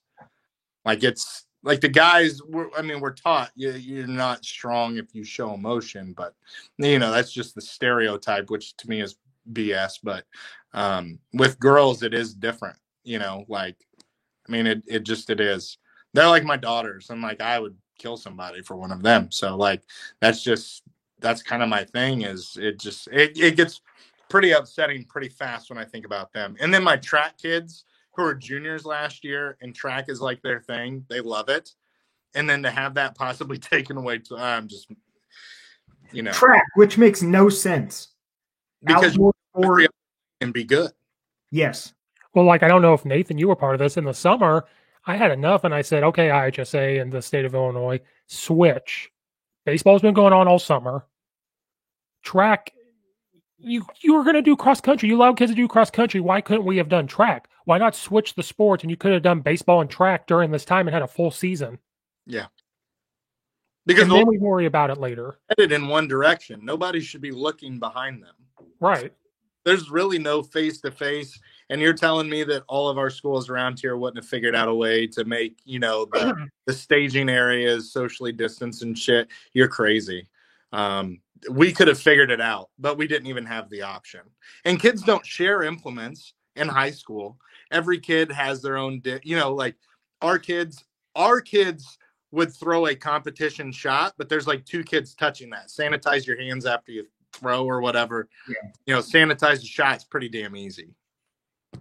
And you just have them stand 6 feet apart. Yeah. Like the leaders we have don't think we can adapt and figure stuff out. And we can. Some people can't though. And so they're ruling all for some. You took the words out of my mouth because you both care. Yeah. Everyone cares. Yeah. So then if you get one of these schools down here that's dirt poor and doesn't have the ability to spend the extra money to make sure something's safe, now you have a problem. Yes. Now, do I think a state meet? No, I don't think you could. I mean, you could, but it would be very difficult. The state meet, you could not have people watching. Like, that stuff would have been gone. Or do you even have a state meet? That was the other thing that brought up. Do you even have it? See, honestly, if you did like a regional, which is what we have sectionals. Right. Might as well just. And live stream it. Live stream it. It ain't hard. Right. YouTube Live. It's free. Yeah, it was very irritating because when they start coming out, they come out with all these mitigations and stuff, and it's like this, that, and the other, and it's like track's the perfect sport for this. Clearly, nobody's ever watched the start of a cross-country race. Like, they must have missed that. That's what I said. No, I'm so glad they had some sports, but I was like, cross-country, they're on top of each other at the very beginning. And literally, if somebody trips and falls in the first 50 meters, they're literally on top of each other. Yes. Like, yeah. And so when they said they were going to have it, I'm like, why couldn't you have just switched, started baseball and track at the beginning of August, if not July, to get it going, to give them extra games and meets that they missed out on? Yeah. Because honestly, and this is going to sound terrible, it's not about the performance at that point. It's about the experience. Right. And there's just, the performances will happen. You have your kids who will train and will do the things and have done things leading up to that. But it's not so much about the performance. And it's not necessarily about winning the track meets as a team. So you're putting a kid in 4 events. But it's about that a kid being able to do a couple events. You know what I mean? Like, there's a huge thing to be said there. And I think, you would have coaches that would put kids in 4 events and get kids hurt. I would not have been one of them. I'd have been like, you want to know what? If you're a senior, I'm going to do everything I can to make you competitive. But this is a weird year. This is our new normal. So and so this year, I'm going to make sure that you're healthy. I'm going to make sure you have a fun experience. There you go. And you leave it at that. And we're going to be safe. And you're going to be safe. Your body's going to be healthy. And we're going to do what we can do. And there you go. And you leave it at that. Mm-hmm. Okay. That's about the 11th rabbit hole we've jumped down. Yeah. Can we get on to Illinois? Screw the football playoff. It's all bullshit. Ohio State should not be in because they suck. Moving on. We don't even know. We don't even know what the college football playoff criteria is because now all of a sudden USC's creeped up. Let's just be honest here. It's arbitrary. It's about the money, and we move on. We've already had that discussion about how it's the money and how much money they make on these players' backs. And we move on. And you can't tell me Notre Dame couldn't compete with Ohio State this year. They would beat Ohio State. Okay, I hate to tell you that. Ohio State has a good offense, but Ohio State's defensive line and linebackers have to play well for them to win. If they don't, because now I'm going to go X's and O's on you now. You can put Ohio State up there now because, we've successfully backtracked. If Notre Dame played Ohio State, you know how Notre Dame would beat Ohio State? Yes, their defensive line and linebackers are good on Ohio State. They are good. You know what Notre Dame would do? They'd keep a tight end in and have extra blocking. Yeah. People don't think about that when they go, oh, you want to talk about who shouldn't be in? Notre Dame's not better than Ohio State. You know what? Maybe Ohio State's offense is better because it's more explosive. Better than Clemson. Well, then it's like, oh, they didn't have so-and-so, they have so-and-so. I don't want to hear that. I think it's more so about the defensive players, but I'm going to tell you right now, that quarterback, don't tell me Trevor, we've already had this discussion. Trevor Lawrence makes a difference in the second overtime after taking the first sack, But other than that, statistics-wise, Trevor Lawrence might actually be worse than that kid. Well, that kid gave you exactly what Trevor Lawrence would have given you, if And not more. Had better deep ball accuracy. Trevor Lawrence like sub 50% on passes over like 15 yards. Right.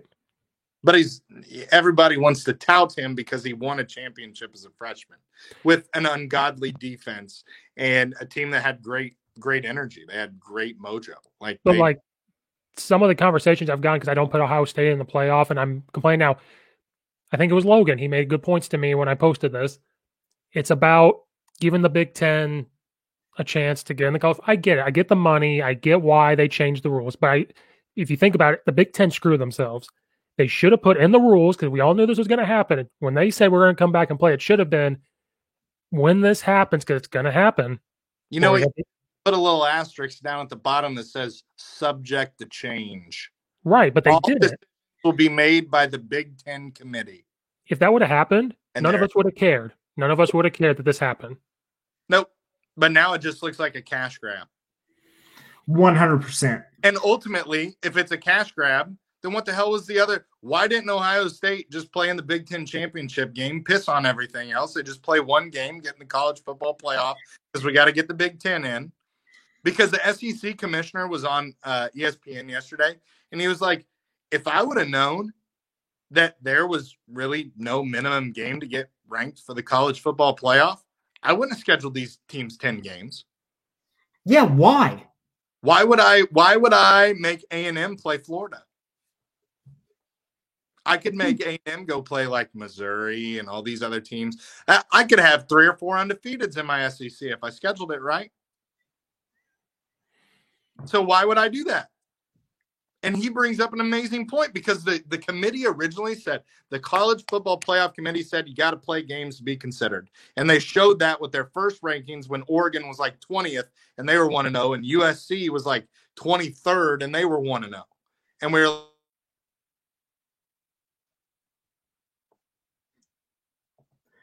Uh-oh.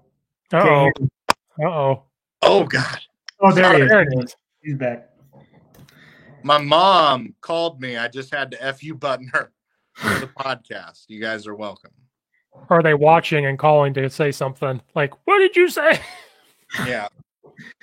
So we're doing the helicopter thing again. But anyways, needless to say, it's all facetious and it's all subject to change. But they didn't say it was subject to change. So you had some conferences that went above and beyond to be eligible for the playoffs. You have other teams that have done the bare minimum, and now all of a sudden they're eligible for the playoffs.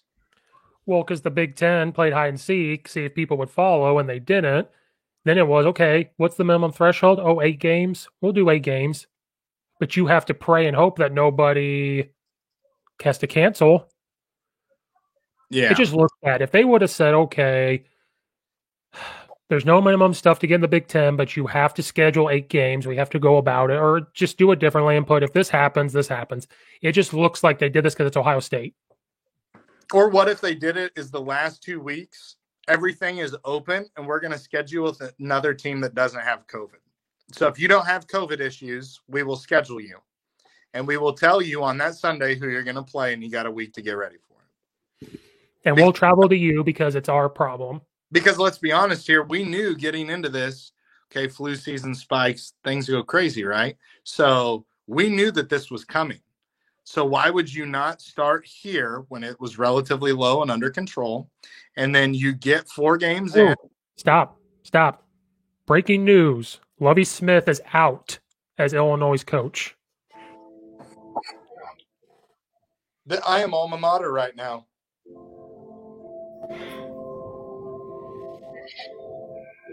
Let's just stop. I just looked at it.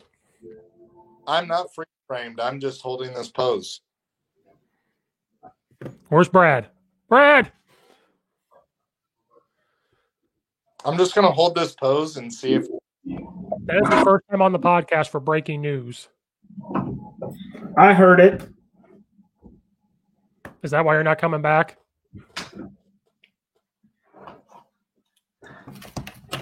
Robert Smith is fired as Illinois coach after 5 years. Okay, well then in that case, let's roll to Illinois right now. Great time. Bring in the mullets, bring in the mullets, bring in the mullets. Yes, absolutely. Nathan is not frozen. He is just excited. We did it. It was hard that did that. It was very evident on Twitter yesterday that like the entirety of big name Illinois people that I follow were basically like, we're done. Like, this is bad. It hasn't gotten any better. It's time to move on. Yeah. Well, because we've waited 5 years for 2 wins. Yeah. In 7. We were supposed to be decent this year. Dude, how many guys did we have on preseason watch lists? Oh, sorry. I probably cut out there. Yeah, you did. How many guys did we have on preseason watch lists? Linebacker, offensive lineman, wide receiver. Yeah. And Matter Bebe was on there. Jake Hansen still might get something. You know, highlight of Illinois football is our punter. We run the best fake punts runners of all time. We really do. For the brand. And he's a great punter. Yeah, he genuinely is a really good punter. Yeah. Like, So now Whitman has something up his sleeve if he's doing this now. Yeah, because he had something up his sleeve when he got rid of Cubitt. Yeah. It's kind of his style. Yes. He's a sneaky snake. I'm snake. Which, okay, all right. So how do we feel about Josh Whitman? Brought in Underwood. He's bringing hockey to Illinois when COVID gets away. I think he's doing the right thing. I think he's an Illinois guy. I give him a little longer leash. Have you seen what those Illinois sweaters are going to look like for hockey? Mm-mm. They're awesome. Look them up. Okay. Yeah. Like, I'm not a huge hockey guy. Like Las Vegas Golden Knights fan since day one. But you and Vince Neil. No. Okay, hear me out on this. I decided I was going to get into hockey, right? So why not start with a place that they can't call you bandwagon? Okay, so I'm like, Blackhawks. Fuck that. Not doing it. I hate I worked in a bar for too long, and Blackhawks fans are the worst people on earth. Okay? So then I was like, St. Louis Blues. I like the Cardinals. Blues, same city. I can do a little bit of both. It's an extra excuse to go to St. Louis and get fucked up. Perfect. It was right when they got good. Everyone called me a bandwagoner. I'm like, fuck it, I'm out. So then I was like, Nashville Predators. Perfect. Taylor Lewan goes to those games. Like the entire offensive line for the Titans goes and like chugs beers and throws catfish onto the ice. Like, perfect. That's fun. Seems fun. They got good. Everyone called me a bandwagoner. So then I was like, randomly out of the blue, some hockey team starts up with a logo and a name that they stole from Army. And I was like, awesome. I'm in. Ever since then, fan since day one. That's going under stuff and things. Stuff and things. Adds hockey fandom story, everyone. Exactly. The origin story. Back to Illinois football. Yeah. Oh, I like Josh Whitman too, though. Yeah, he's like dude. Because I was around for Mike Thomas. I think you guys were off at college and stuff. You were just getting done with high school and then in part of college. Mike Thomas was probably the most unapproachable person ever. He thought his shit didn't stink. Ron Gunther would get in there and mix it up with people. Mike Thomas, you had to be somebody with a lot of money.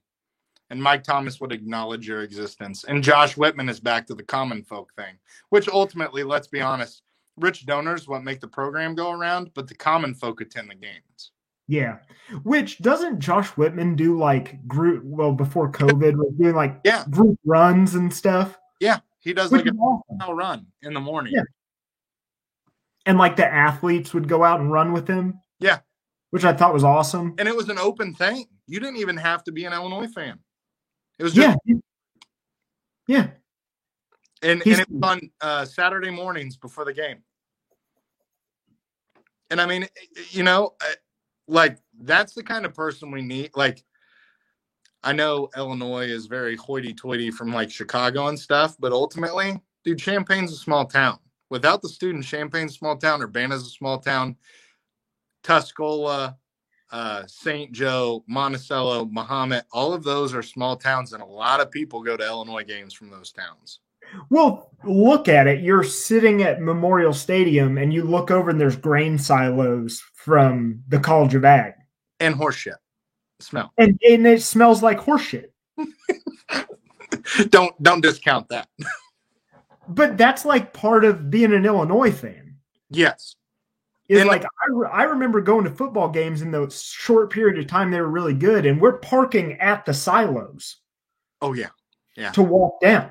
Well, and it's not just that, but I feel like Illinois is followed by a lot of small schools. Like Northwestern, dude, the thing is literally on Lake Michigan amidst the conglomerate that they call Chicago, right? You don't know where the hell you're at. And Illinois is like, ultimately, it's made by small towns. Like, I hate to tell them this, but it is made by the people who sit in those stands for the Ophir seasons. Those are the people from Fithian and St. Joe that hope that, you know what, we're going to win this game. Yep. I don't care that we've lost 8. I want to win this game. And they've totally gotten out of touch with that when they added the suites and stuff like that. But that's ultimately who's sitting in those stands in the 30-degree weather when the team isn't good. Yep. Just saying that like it is. Mike Thomas was not the guy with that crowd. Josh Whitman is better for that crowd. He's a little bit man of the people. Yes. And you got to be. Being an ex-athlete that played for Illinois helps him. Yes. And he's trying to compete. He's trying to build the new stuff to try to upgrade and try to do this. He wants to do that stuff. No doubt he's putting in legwork. Let's be honest. He busted his ass. It's not easy to start a hockey program out of nothing. Mm-hmm. No. Which is stupid that Illinois hasn't had a hockey program before this. But look at where they're located. Hockey was not big where we were from up here. High school teams have hockey teams up here. That's what I'm saying. Like, parts of our state are crazy about hockey. And that's why they go to Notre Dame, because we're an hour and a half away from South Bend. Notre Dame, Michigan, Minnesota. Yeah. There's 3 of your 4 Frozen Four. Is Illinois playing in the Armory, that giant, you know what I'm talking about? Like in the rink next to the Armory?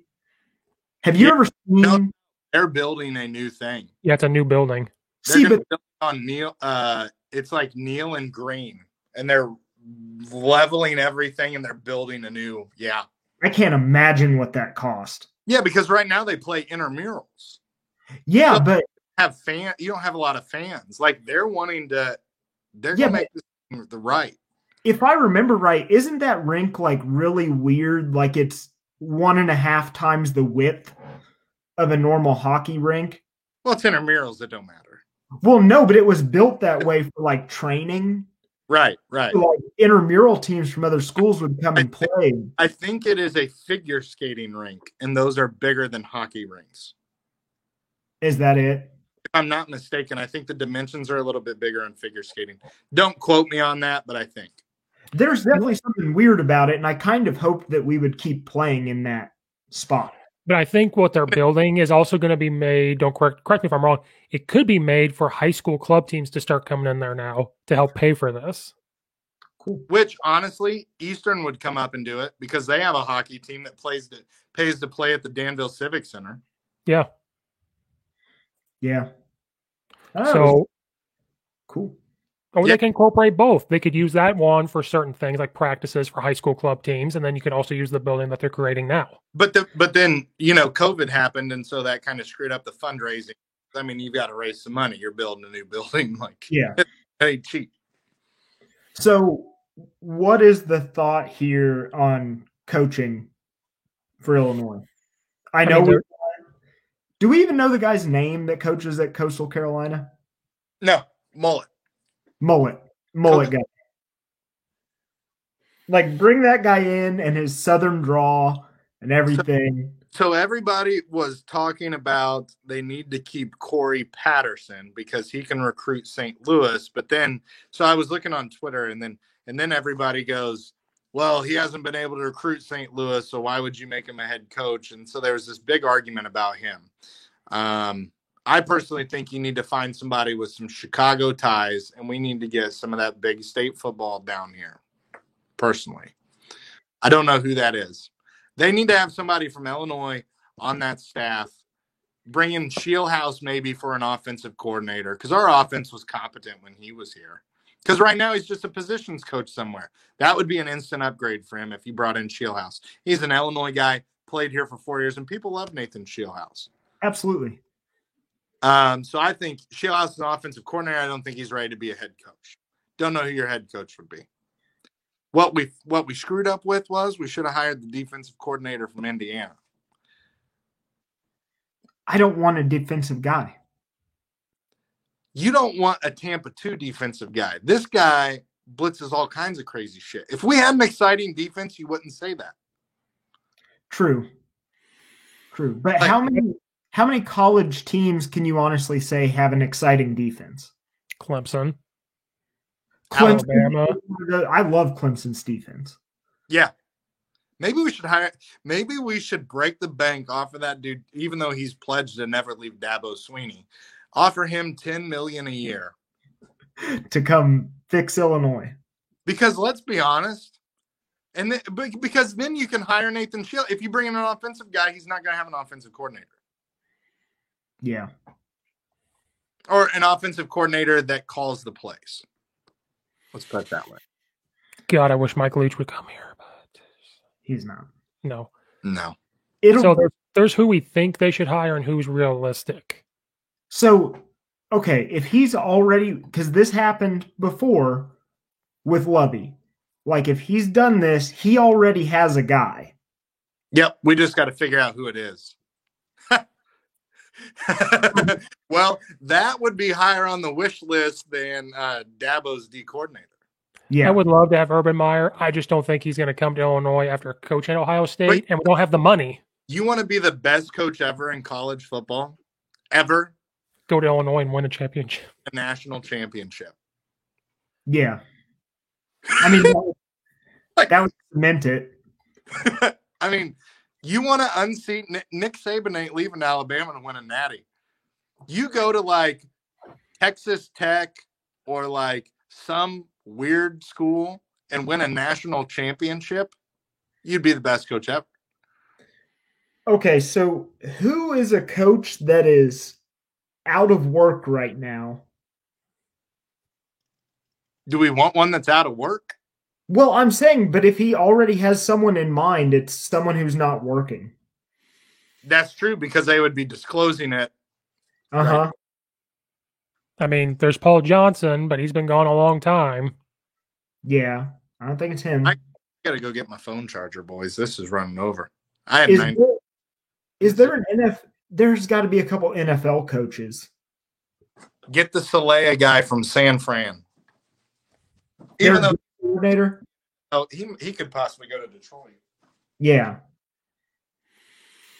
It's gonna be an out of touch NFL coach that doesn't know how to recruit. Yeah. I don't know. Like, I would love to have Campbell come down from Iowa State because he's a culture guy, and I think he'd get somebody to call the offense for him. He would bring Nathan Shieldhouse down with him because he's up there with him. There's your Illinois tie. Yeah. There's your Chicago tie that he could come up here. People have thrown Derek Leonard's name around to be OC before. Well, I have. Just because people are like, because they're like, why has he never left? That's because Illinois has offered him before, like a quarterback coach job spot, but he's not leaving Rochester to go do that. You know, it'd be sweet. Oh God, here we go. You ready for this? What? No. Yeah. I wouldn't hate it. So was ultimate FU to the FU to the incentive-based contract is I'm going to go to Illinois and beat you every year. God, that'd be sweet. What? Damn, I'm trying to think of because there's obviously guys we want, but then you got to think of a guy that's actually going to come here. That's what I'm saying. There's who we think, but then there's realistic. But here's the thing: you're not exactly taking over a dumpster fire. I think there's the shell of what could be a decent team in there. I think there's a base. I think here's my number one criteria. I think Illinois needs somebody exciting. You want a raw guy. I think we need it. Yeah. Because there's no excitement. No. But that's why before you said that, a part of me was like, maybe it's time for Monken. But he's not a raw guy, but he's going to have a culture. He's not going to. Here's what I don't want to see. I don't want to see a team that's down 40-0. They tackle the team's second-string quarterback, celebrate like they won the Super Bowl, and having half their sideline look out into the crowd and the other half of the sideline not look like they're interested in the game at all. What about the offensive coordinator from Clemson? I would rather have one of those Alabama tree guys. If you can get one of those quality control guys, because they have 8 former head coaches as their offensive quality control. I know an exciting guy to bring in, but you won't like it because he hasn't won. And that's Brent Dearman from Kansas. He's the offense coordinator. You want to talk about excitement on the sideline no matter what they do? Mm-hmm. He is.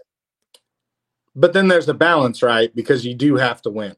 Because we've already watched not winning. But we've watched stoic not winning. So I don't know if stoic not winning is better than excited not winning. Well, because he was a quality control offense for Gus at Auburn. Then he went to Arkansas Tech, which is Division II, and they averaged 38 points a game or whatever, and they won. Then he went to be a head coach, I think, at Bethel University. It's NAIA. Yeah, I know where Bethel's at because my cousin played soccer there. They're a huge soccer school. I think that's the right school. They're purple. Yeah. Growing so fast. Sorry. Will you get on OnlyFans Thanks, there, Brad?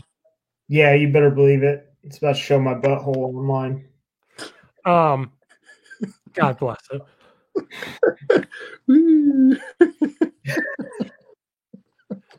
Anyway, they're purple or something. It's an NAIA school. That's where Coach Dearman went. He shows up as head coach, and they average over 50 points a game. Yeah. And they won. But I think it's somebody – I'm kind of like with Brad. I don't think this is a total rebuild. I do think there's a foundation. I think, number one, you get rid of Lou Hernandez as the strength guy. He's just making us big and slow. I think you've got to have somebody progressive that comes in there and makes these guys fast.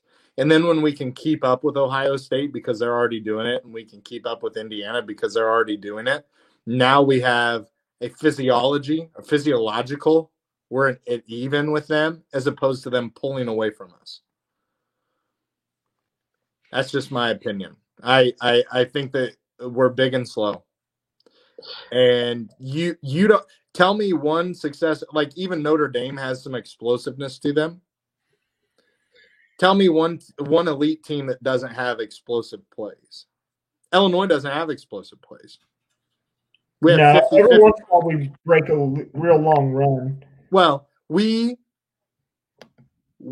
our explosive plays were 50-50 balls to Matter Bebe.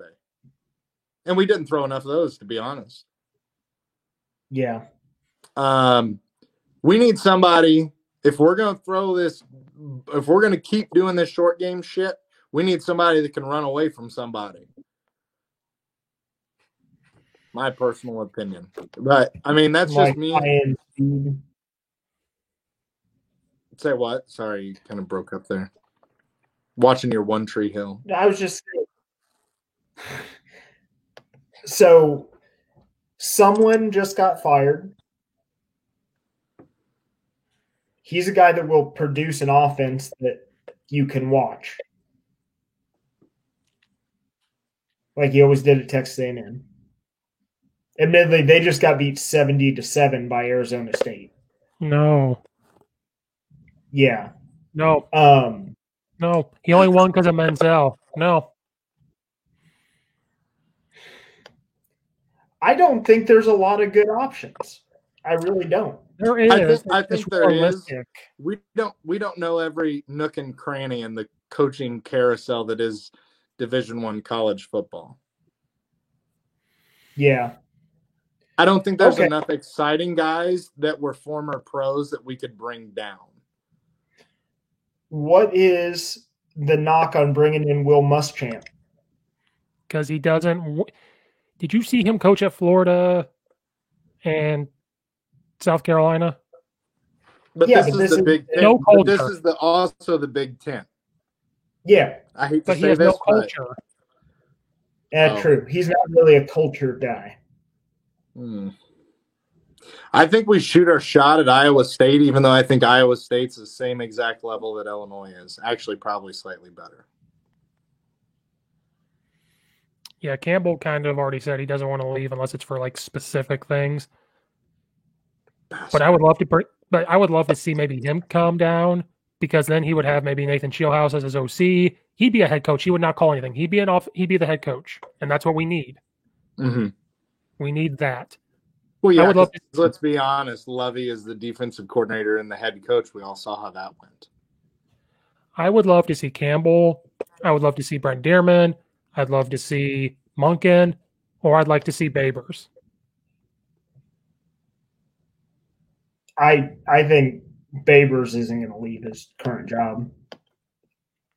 No, but it got talked about before when he was at Eastern Yeah. to go to Illinois. Yeah. And who knows how much smoke there is there. They should bring in the entire Winky family from Tuscola. No, he's got a prestigious job at Georgetown High School. He's not. Oh, really? Yeah. Oh yeah. That's another rabbit hole that we can't record. Yeah, we can't record that, Brad. I'm sorry, I didn't know. That's a whole nother. That might be worse talk than politics. Yeah, because you all have never experienced it, so I'm the only factual experience you have, so I could fill it with whatever I wanted. But I wouldn't do that because the truth's worse enough. Not about Winky, but why he ended up there. Yeah. What corresponded to. Yeah. But we'll leave it at that. Learning experience, I'm in a better place, and that's what my mom told me to say. Now, when I stop recording, then I'll unload the clip. Oh, when we stop recording, I'm gonna have to go out. I'm gonna go out and visit with my wife because we're 2.5 hours here, Steve. That's a different podcast at this point. So, do we need to end it about who we think they should hire? I don't have a good option right now. I'd actually have to look at it, and maybe we bring our suggestions because we're going to see what other people in the know throw out. Yeah. Because let's be honest, we have no connections.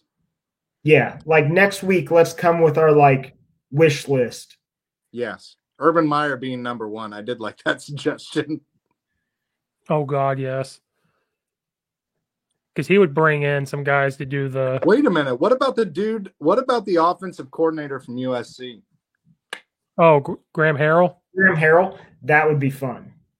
Bring the air raid to Champaign. Yep. Steve would cream his pants. I think a hybrid. We want to be able to run the ball a little bit, but yeah, air raid. Because who in the Big Ten does that? I don't know. You have a perfect quarterback for it in Isaiah Williams. Old popcorn arm. Yep. No, that's why I think you bring in Coach. I just had his name for Coastal Carolina. That type of offense would work for Williams. Oh, absolutely. Yeah. Oh, yeah. He would be actually pretty good in that offense. Coach Chadwell. Hear me out. Okay. We bring in the Coastal Carolina guy, and he brings that quarterback with him. And he gets because we don't get immediate eligibility granted at Illinois. Everyone else does. Yeah, everybody else does. I mean, Justin, you can be anybody as long as you have a. We're not good enough to get immediate eligibility at Illinois. Okay, so So sell that pipe dream down the tubes. no, let's direct message to Josh Whitman here. Put hockey back for another year. You grease the palm of the NCAA, and you let that transfer quarterback play immediately. Well, I'm in. I'm sold. I'd buy season tickets tomorrow. I would You keep buy your mine. cardboard cutout tomorrow. And I want their center, too. All 5'9" of them. Actually, I want an all offensive line sub 6 foot. Yeah, just mighty mites. And you know another guy, we call them the boulders. the OC from Colorado. The OC from Colorado would be good too. Who is that? So good we don't know. Yeah. It's like the mystery flavor of ice cream. It's like, wow, what is this? Oh, that's cat piss. Oh, okay, great.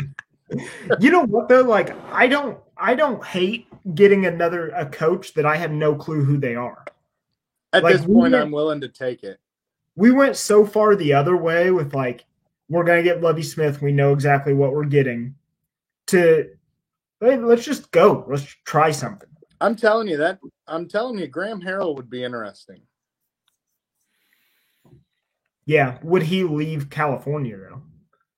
To be a head coach, maybe. Like you're literally to be a head coach, but you've also got to think you better get an assistant in there that you want behind him, because if he has success, he's going to leave. He's gone. Yeah. Now there you go. There you bring in Graham Harrell and you put Shieldhouse as offensive coordinator, and then Shieldhouse is your coach in waiting if it works. And Shieldhouse, because no, he was from Missouri, but Shieldhouse being from Illinois, yeah, I think that works. It would be a great hypothetical, and I think it's realistic. I don't think we're getting a head coach from anywhere, personally, because right now, we are the second lowest scoring offense in the Big Ten by 7 points. We could be the worst. Who's the worst? Oh, shit. Is it Rutgers? No, Rutgers is like kind of competent. I can't remember who it is now. I just looked it up on ESPN. Is it Nebraska?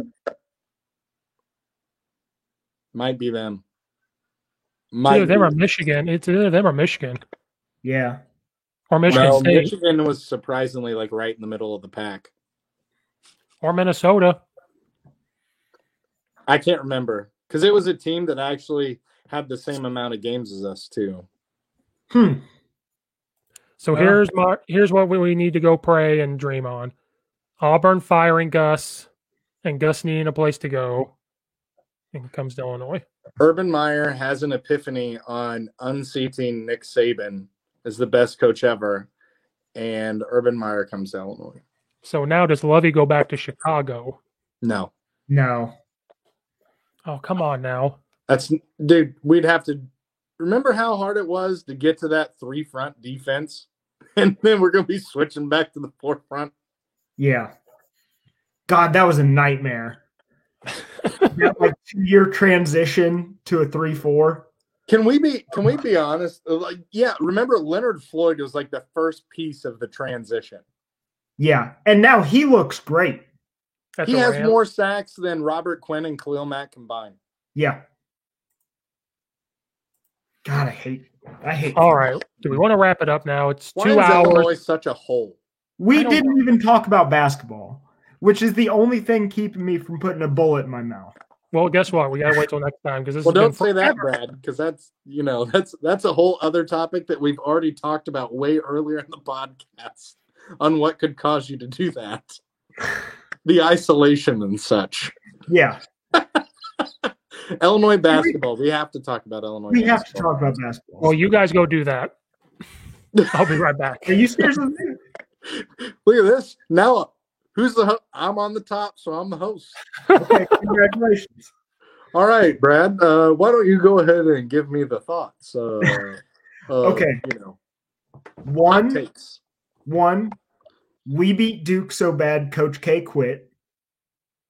Amen. Which is the best thing I've ever seen in Illinois athletic See program. this? You see this here? Yeah. Which Coach K is such a fraud. Like, if he has a bad team, he fakes a back injury and is out for half the season. And then when the team comes around, he's like, "Oh yeah, now that there's wins, I'll get back in here." I hate Coach K. Hate him. And then Illinois just has games where they look like they don't give a shit. And this rivalry game's been it for now 3 years. Where they just are flat. Yeah. And thank God for Io, or we're losing by 20 points. Well, and what's interesting to me is everybody's like getting on Io for taking that 3, but like he said, you know, he heard their bench screaming foul, so he thought the foul was coming, and he tried to anticipate it. Yeah. Yeah. And you want to know what? Kudos to him, because 4 years ago we didn't have a player that would have that kind of recognition. Yeah. Let's be honest. I think our best lineup happens with Bashaniashvili and Coburn on the floor together. Yeah. Like, the 4-guard offense is sexy and the ball movement's nice, but we just don't score as efficiently. Georgie is playing a lot like he did his freshman year, which is good for us. Yes. Because last year's Georgie was confused. How has Kofi not gotten any better at catching the ball? I think part of it is because most of the time it's from Curbelo when this happens. I don't think he's expecting the ball. Because let's be honest, how many of our guards get to the rim and try and finish? And now we have, for the first time since like Chester Frazier, a pass first guard. Which is crazy how much better our offense looks when Curbelo's the primary ball handler. And he can get to the rim. It's not I don't think it's as efficient because there are more turnovers because he's so young. Yes. But like there were 2 or 3 layups Curbelo had where just no one defended him. Because of his recognition. He was just like, okay. And he's at the rim making a wide open layup. And I love and hate watching him play because everything he does gives me a heart attack. Yeah. Like his behind the back to get out of a double team scares the shit out of me. Like, possibly. Yeah, I think there's a case to be made for that. Because, you know, all we heard about was Kofi was working on his shooting. And I haven't seen him take 1 3 yet. Not that I want to see Kofi Coburn do a Nick Smith and have a 7-footer taking threes. But all that I saw was him, you know, shooting. There's a severe learning. Kofi played basketball now? Is this his 6th year? Maybe. Because I don't think he got here as a freshman in high school. I think it was like a junior or something. Yeah. So there's this very steep curve.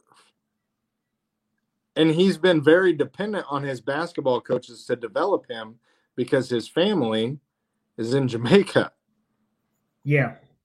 You know, like you look at Garza, they did that Big Ten thing on Garza, and I hate Garza, but his dad was like working with him to make him better. You know what I mean? And Kofi's a great player, but I think the days of having a Shaquille O'Neal under the basket are kind of almost gone. With how soft everything is. Like that foul last night. Come on. That. Dude has his arm. He's pushing his arm down. He takes his arms off. If I'm Kofi and I'm trying to create space, I'm holding this arm up. It's just like if I take my arm and I push down on it and then I let go, it flings. It's going to happen. Kofi's arm was fine. The other guy was underneath Kofi's arm and pushed it up and hit himself with Kofi's arm. Yes. And then laid on the ground like he had broken his jaw, nose, and needed facial reconstruction surgery. They watch LeBron James too much, in my opinion. My buddy was like, that would be maybe a flop in the NBA. Absolutely. And it just straight flopped on the ground and laid there. No blood at all. Just Did you guys talk about Jay Billis not caring about anything? no, Yeah. but I love that. Oh, yeah. Jay Billis, I think we all texted each other during that game where it's like, he's speaking some truth right now about the great. NCAA. Yeah. And he tweets about it, and after every tweet, he goes, "Oh, sorry, I have to go to work." Yeah.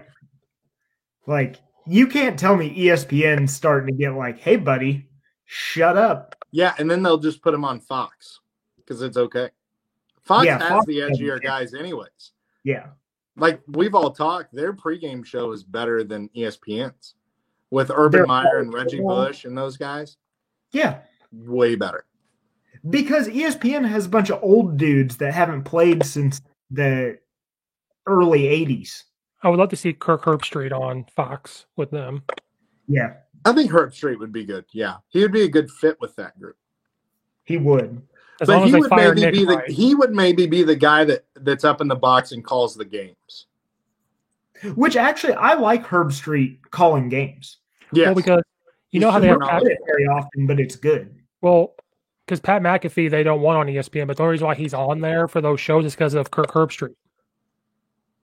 He got really? Pat McAfee to do those things on Saturday mornings. So could you imagine like Pat McAfee has For the Brand has a hell of a following. Oh yeah. Like, let's be honest. Could you imagine Kirk Herbstreit and Pat McAfee joining that crew with Fox and just doing their thing? What if Fox decided to go against ESPN and they had their own show, College Game Day? You'd have Pat McAfee doing backflips off of turnbuckles in an NXT ring, putting people through tables. It'd be like the Bills Mafia versus the Patriots. It'd be traveling Bills Mafia. Yes. Which would be awesome. And then their first game would have been the Coastal Carolina BYU game.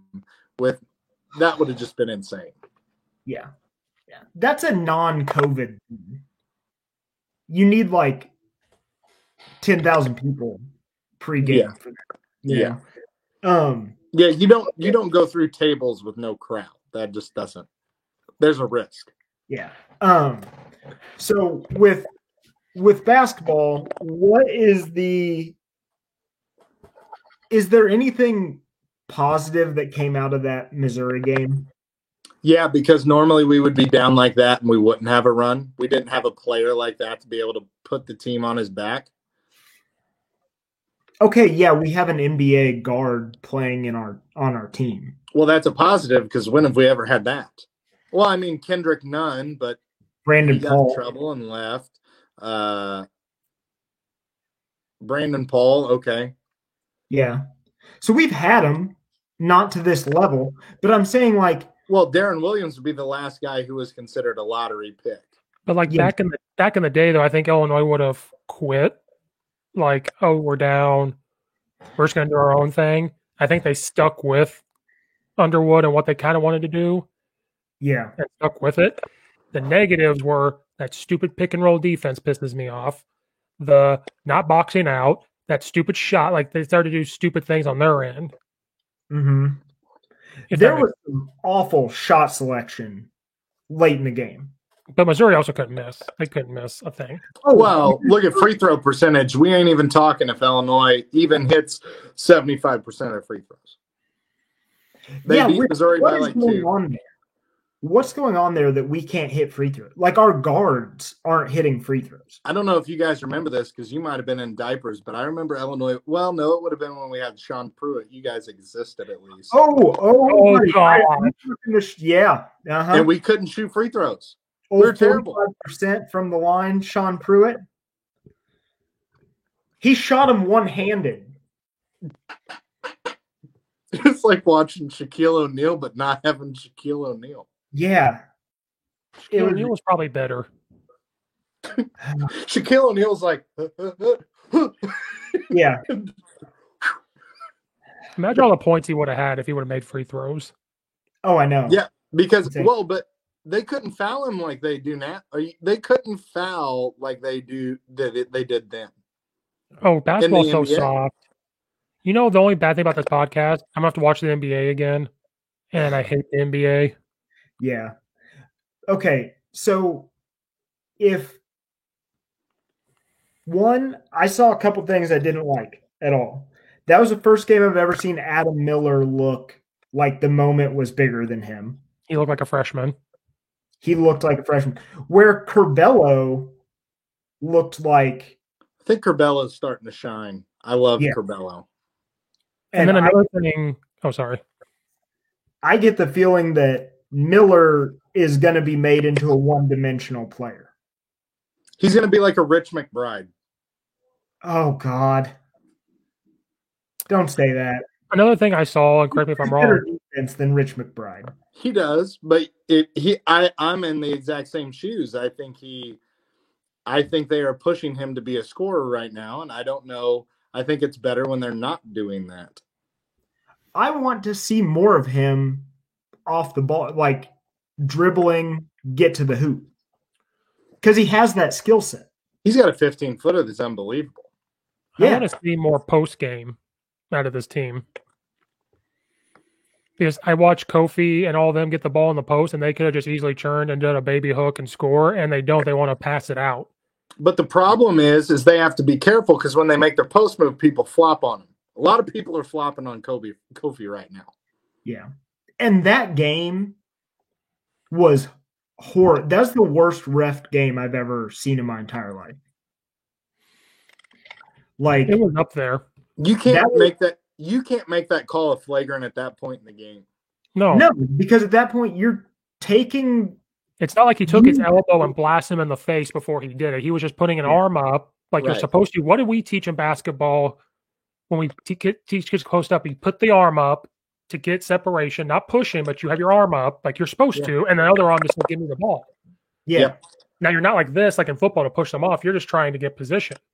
And honestly, he didn't even shove him.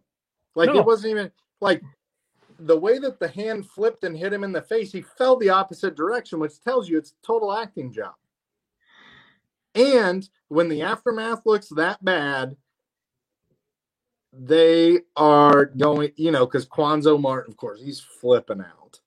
And he was in the referee's ear from that whole thing. And so, I hate to say it, but, that's a game. You know what? I'm with you, Steve. If he knocked the dude unconscious with an elbow, okay. But you don't call that.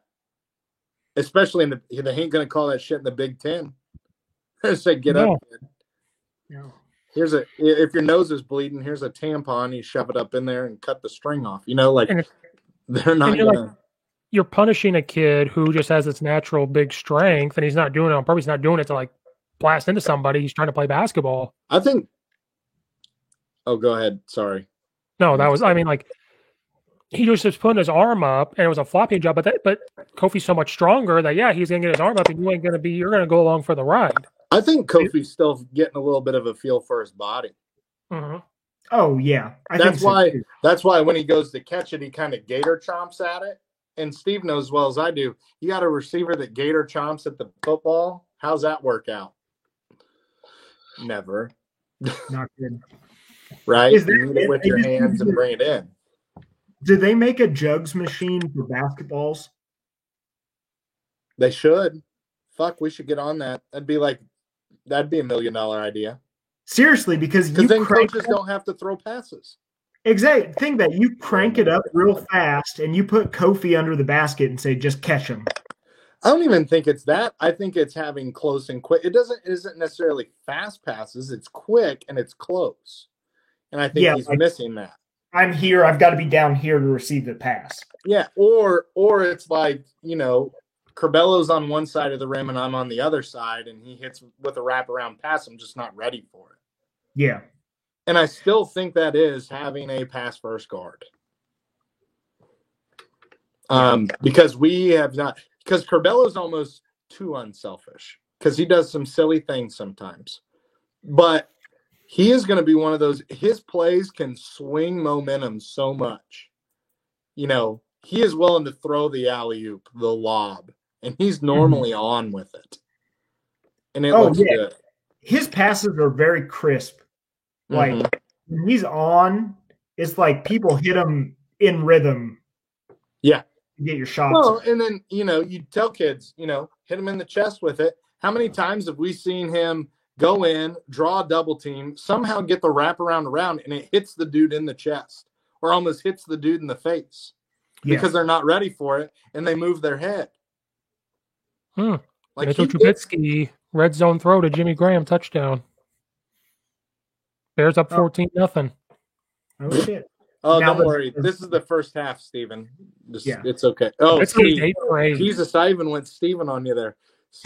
Listen here. I'm in trouble now. Listen here, Stefan. The Bears are only in the first quarter or the first half. Trubisky's 8 for 8. Oh, damn.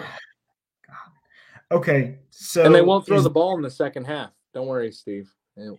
It'll be run, 3-yard out route. Nagy will call plays the second half. Yeah. All right. This looks way too damn good. Let's dial it back. No, I think my biggest thing with Illinois is that they don't reduce the stretches. They don't do the things to cut when a team is on a run. So, and I harped on this with Baylor, but the offensive rebounding, you can't give up second chance points. And we do it a little bit too much right now. We don't, and it seems like when we don't get a defensive rebound, it turns into 3 points. Like, I don't even know how that works, but it seems like a team hits a 3 and you're just like, son of a bitch, we needed that offensive rebound. Illinois didn't have an offensive rebound in the first half. And Underwood came out and said that. He said the effort was terrible. Like, he's like, I've never had that happen in my career where we don't have an offensive rebound. So if you don't think that they're not going to come out and play hard, I would hate to be the next team. Because I think he's going to have them ready to go. We don't play again until Purdue. And when's that? Not for a while. But then, so did you see the reporter that asked him about the Kofi thing? And he said, no, they didn't play it in the arena, but judging by what everybody's telling me, I'm going to be pretty upset when I see it. Yeah. Like, I would love to be a fly on the wall for that. No, I don't even know if I want to be in when they're watching that in the film room. Yeah. Which, okay. We play Minnesota on the 15th. Is that it? Mm-hmm. Oh, God. The 15th? We've got to go. Oh, no. We're only at okay, never mind. Tuesday. I thought you were talking January. I was like, Jesus, it's that long? Because normally the bragging rights is right before Christmas. So that just threw me off. Yeah. Like right before Christmas. If Illinois comes out and just shit stomps, like, I don't know how I feel about this Illinois team. I think we're overhyped for what we are right now. I think we are definitely a Sweet 16 team, and depending on the momentum we have, will carry us through. I'll tell you this, I don't want to play Iowa for another month. Because Iowa will shit stomp us right now. We get up for the big games. Like, we had that shitty stretch for Baylor, but other than that, that was about as good as we're going to play Baylor. Like, I hate to tell you. Good thing for you, we don't play Iowa until January 29th. Perfect. Good. Because who do we play before them, though? Because I don't want to blow that team out, and then we show up for the bragging like we did for the bragging rights game. Yeah. So we play Minnesota, Rutgers, Penn State, Indiana, Purdue, Northwestern, Maryland, Nebraska. Jesus, who did we greased up hands for this schedule? Ohio State, Penn State, Michigan State, then Iowa, then Indiana. Michigan State, then Iowa. Oh, yeah, January 23rd is Michigan State. January 29th is Iowa. Oh, and we got 6 days in between. I like that. I almost hope we lose to Michigan State. Get our heads on right for Iowa. Yeah, because we get to play Michigan State again, right? Do we? I don't I even just know. exit out of it. Damn it, Steve. You're the host. Give me like You're 3 supposed seconds. to have all this. You're supposed to have it all printed out, and we're supposed to get transcripts of what's supposed to happen for the show. Yes, Steve. I need people to buy apparel. People maybe buy they apparel show- if I have the money to do this. Maybe this No. show- It's a buy one, get Yeah, one. yeah. So Steve bought one. Jacob McLaughlin gets one.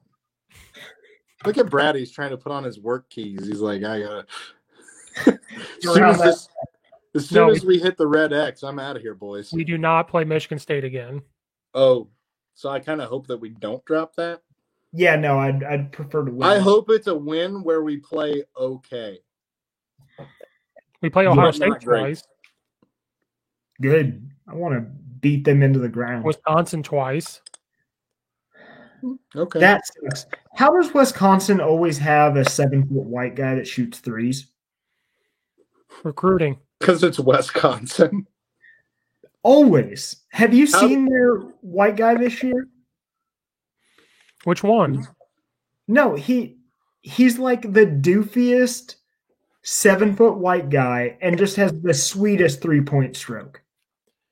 Yeah, I watched them when they played East. So his name is Nick Smith. Yes. God. Nick Smith. I heard a funny story about him. Like somebody was on campus and Nick Smith got hella drunk to the point of where he needed to be taken home. So they put him in the back of an S10 because he wouldn't fit in the truck. My favorite Nick Smith story, I think everyone on that campus had a Nick Smith story. Because he's 7'2". Yeah. Nick Smith had asthma And smoked a lot of cigarettes. and smoked cigarettes all the time. America. God. For a basketball team Oh, could have won a national title. No, Mike Mike Tisdale's Tisdale. working at Shields right now, Jacob. Oh. He's being successful. Meanwhile, Nick Smith, we don't know what he's doing. He was a computer electrical engineer. Oh God. Yeah. So he's creating his own work at home. He is probably the most successful of any of them. was Mike Tinsdale the guy that they tried to put weight on, and he had like Yes. 20,000 calories? Yes. And that's all they ever talked about during those games. yes. He And ate he like looked like 8 the Subway dude from the sandwiches. Addams Family. Yeah. Because I remember they're like, here's like 4 or 5 Subway sandwiches. Eat them now. And it never worked. He's like, all right, I went from 180 to 184. You're right, Lee. Okay. I'm getting yelled at because we've been doing this too long. I got yelled at too. 2 hours and 57 minutes, boys. And Yeah. Jacob's been with us since the start. Steve, you got your wish. We officially did the Joe Rogan thing. Nope, Nathan's and I's was like a minute longer. Yep. God. I would officially like to be a part of the 2 longest podcasts in Coach Steve history. So here's what happened in this podcast. Let's just explain this. So for those of you who might just flip to the end because you want to hear the Illinois shit, because you know Brad always wants it at the back. So there was sports stuff, and then there was this whole talk of COVID-ish things in which you hear debates on such things. And then we get back to sports. So if you're looking for sports from like the 0 to 1 hour, but then the 1 to 2 hour gets really interesting. And Steve gets ballsy and calls the governor fat. And then and then for the last like 48 minutes, which it's been hard for me to drop like little puns about what we've already talked about because it's just like fun to kind of poke at all the isolation because that's what happens when you got to find humor in it. Yeah. So the 1 to 2 hour is really hot on COVID takes. And Brad gets fired up at a certain point, and so does Steve. And I feel quasi-emotional during it. And it's a good time. Yeah. America. Maybe, Steve, when you post this, just be like, if you don't want to hear about us bitching about COVID, listen to hour 1. Start again at the end of hour 2. Or the audio part, I should cut it up and be like, all right, this episode is about sports. Then tomorrow, this episode's about COVID. Yeah. And then Tuesday, this episode's about Illinois. There you go. Yeah. Perfect. We Or created in the two description, you can just tag it. You tell them. But which my Logan Lee show is coming out Tuesday. You need, that's what it is. You just need timestamps. Yeah, we need to that's- timestamp this one. That's so much work, guys. People need to buy more apparel. My time is worth this amount of money. I'm sure you're going to have like 4 advertisements in this bitch, because I think it was like every half an hour when I was listening to your own little personal thing that it was like giving me an advertisement. Hey, Yeah. everybody, this is Fanatics. Why didn't we do the Fanatics thing today? Or is that just an auto thing you put in there? That's an audio thing, but I could say it now. Go click on the link in the description to buy your Fanatics gear. Because I joined that Unhinged Sports Network, and that's who sponsors them. Yeah, which is cool. I mean, I feel like we're big time. And Because I just they're tell getting everybody I'm a co-host on a podcast sponsored by Fanatics, and they just think I'm really cool. But I've only told that to one person because of COVID. That's all I've seen. Yeah, true. Okay, I do have to get going because it is literally almost time for me. all the mush and stuff. Yeah, I gotta go make mashed potatoes. Yes, he's going to have grits and gravy. All right, we'll end it there. Thanks, guys. Go Illini. Go Illini.